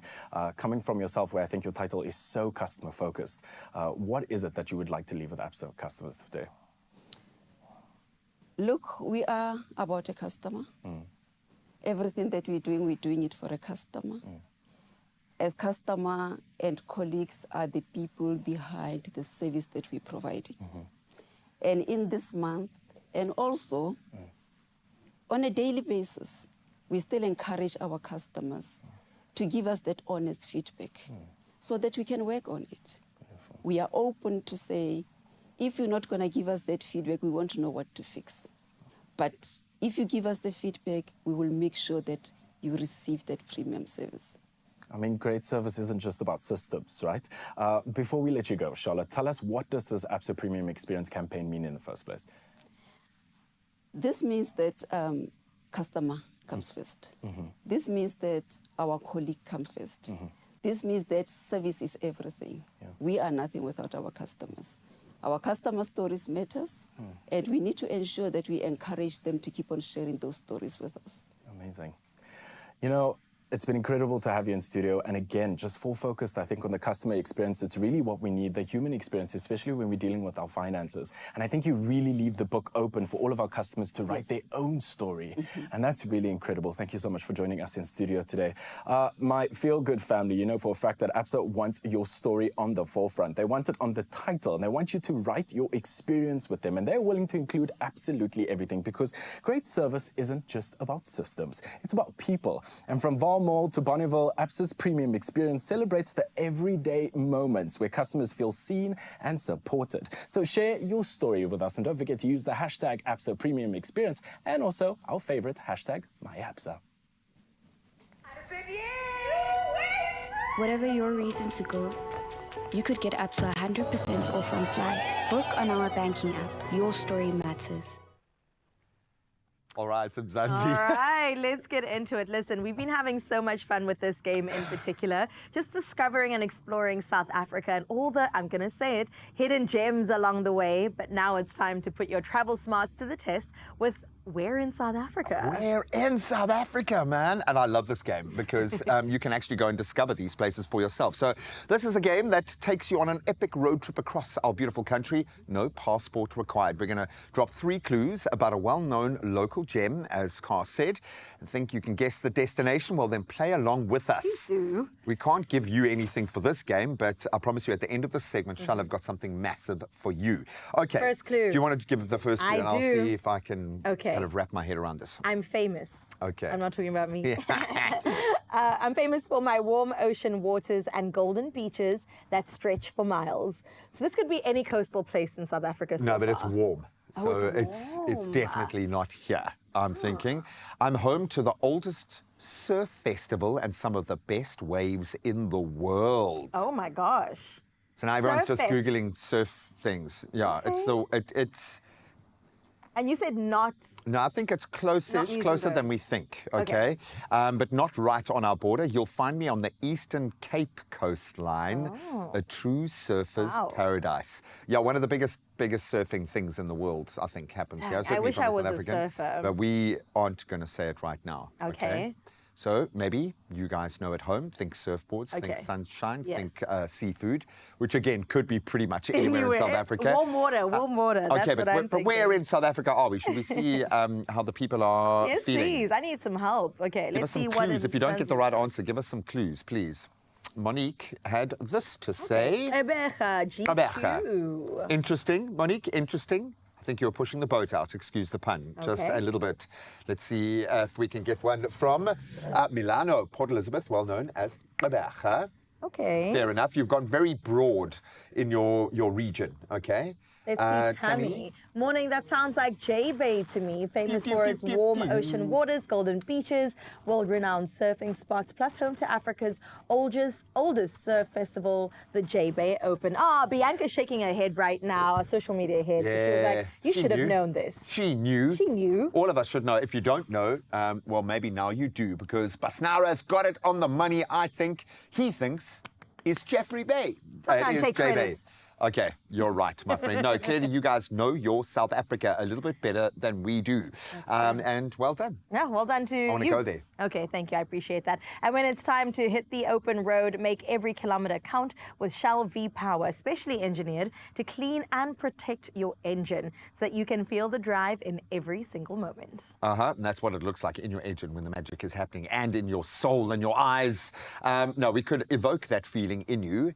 This is how amazing the prize actually is. You stand a chance of winning a road trip and track experience for 2 unlike anyone has ever experienced. And all you have to do is spend 750 Rand or more at Shell 3 times a month. Tap or scan your V Plus rewards card between now and the 31st of October. So time is ticking, but you could win that one of 5, in fact, once in a lifetime road trip and yes, track experiences for 2, powered by Shell V-Power, and of course T's and C's apply. Wow. Beautiful Can we work. enter? Are we allowed to enter? I'm going to directly? try under a pseudonym. It'll gonna- be Clarissa Can Cupid. hear from on high. No, the gavel has gone down. Don't worry, you still got lots to look forward to. We'll be back in just a moment. You can go recharge your coffee cup. We'll see you now.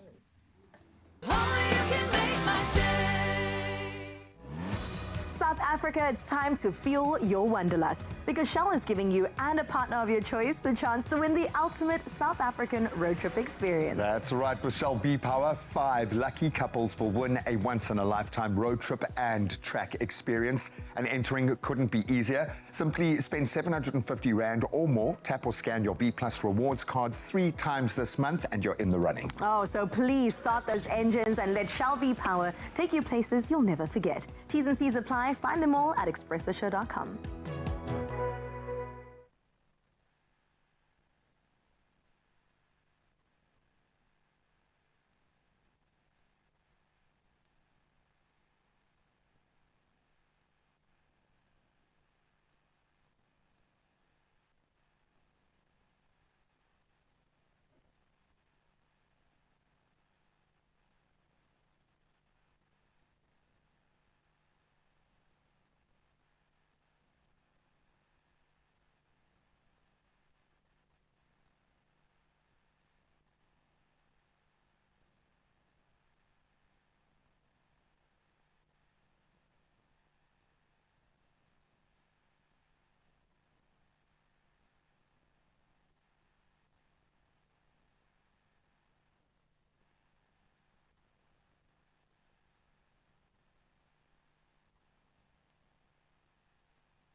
It's my feel-good breakfast show.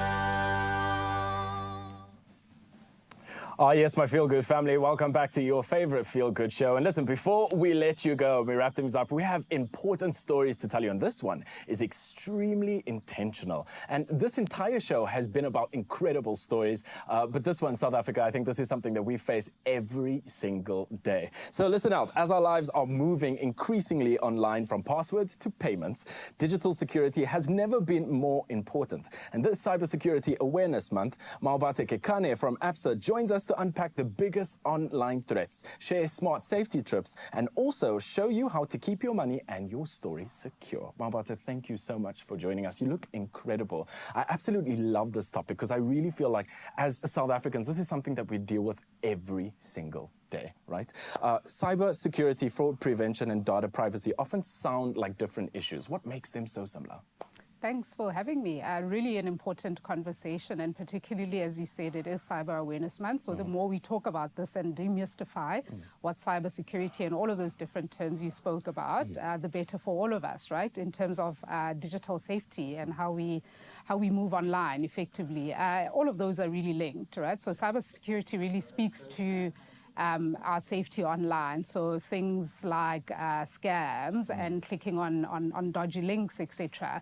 And data privacy speaks to around protection of our data, right? And then making sure that our data is actually used responsibly with the platforms that we put our data on. And fraud prevention really talks about protection of our transactions, online. That's incredible. And, you know, I think as a South African, I know for a fact that I deal with this also, and also within my family. And you see that they are just getting so much smarter these days. And, you know, myself, I always think to myself, this could really never happen to me. It makes no sense. I wouldn't be clicking on anything.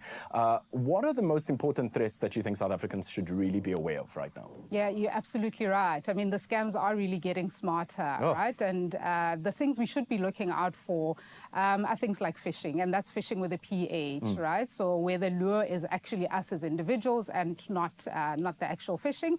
And that speaks to being sent messages where you are being lured to click on links. The other ones are on smishing. So that's text and WhatsApp messages. So getting messages like those asking you to click on links again and share private information. The other one's vishing. Vishing speaks to voice, where you would get a phone call, somebody asking you for your PIN, etc. And then the other one, the new one, really is quishing. So where you would get a QR code to click on, and that then takes you to a link that is then not safe to use, effectively. I know for a fact my mom has literally become the lieutenant of this. She screenshots it, she sends it to the family group. Please be aware. And for other people like my mom who are also the lieutenant of it and can advise their family, how do we keep our South Africans just alert and be able to protect themselves? Yeah. So I think the key thing really is, if you're ever unsure, don't click the links, right? So verify. That's really important. So take a pause. Verify that the message is from the person that you think has sent it to you.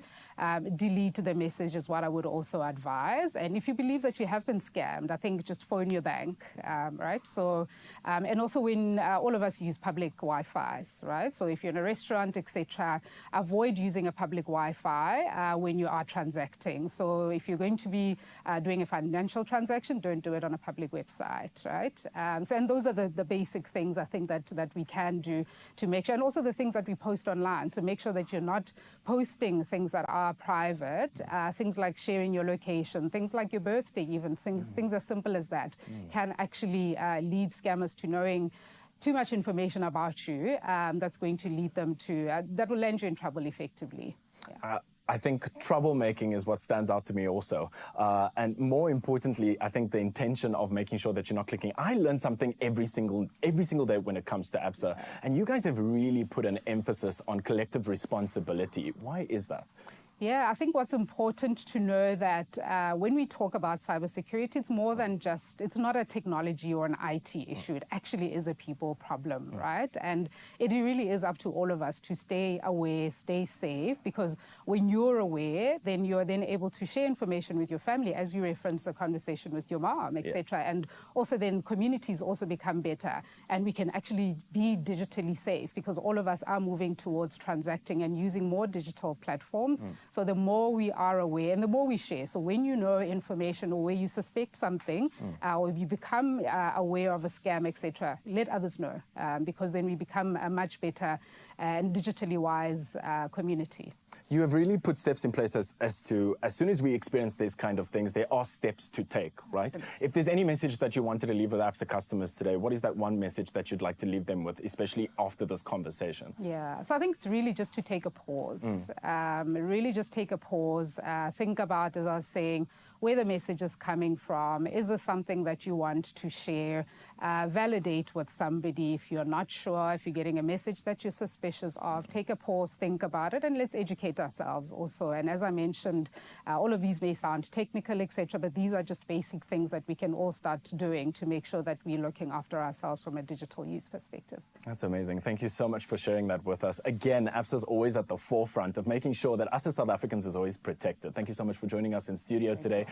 My Feel Good family, please stay alert and watch out for whatever you can. You've got the tips right here, and Maobate has really shared them with you. And cybersecurity starts with really small actions. Spot the signs, stay alert, and share what you know. And look, if you are in doubt, contact ABSA on 0860 557 557 or visit absa.africa for more safety tips. Protect your money, protect your story.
It's my Feel Good Breakfast Show.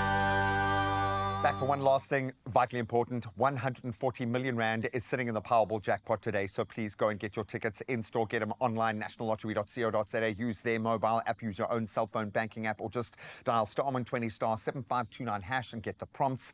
Easy peasy. We've kept all those details up on our socials so you can punder, push, or play your Powerball for 140 million rand. That's a lot of millions, and hopefully you're feeling like a winner into this Tuesday. We'll see you again tomorrow, Expresso fam. Love you. Bye, Kutle and Kyle. Love you guys.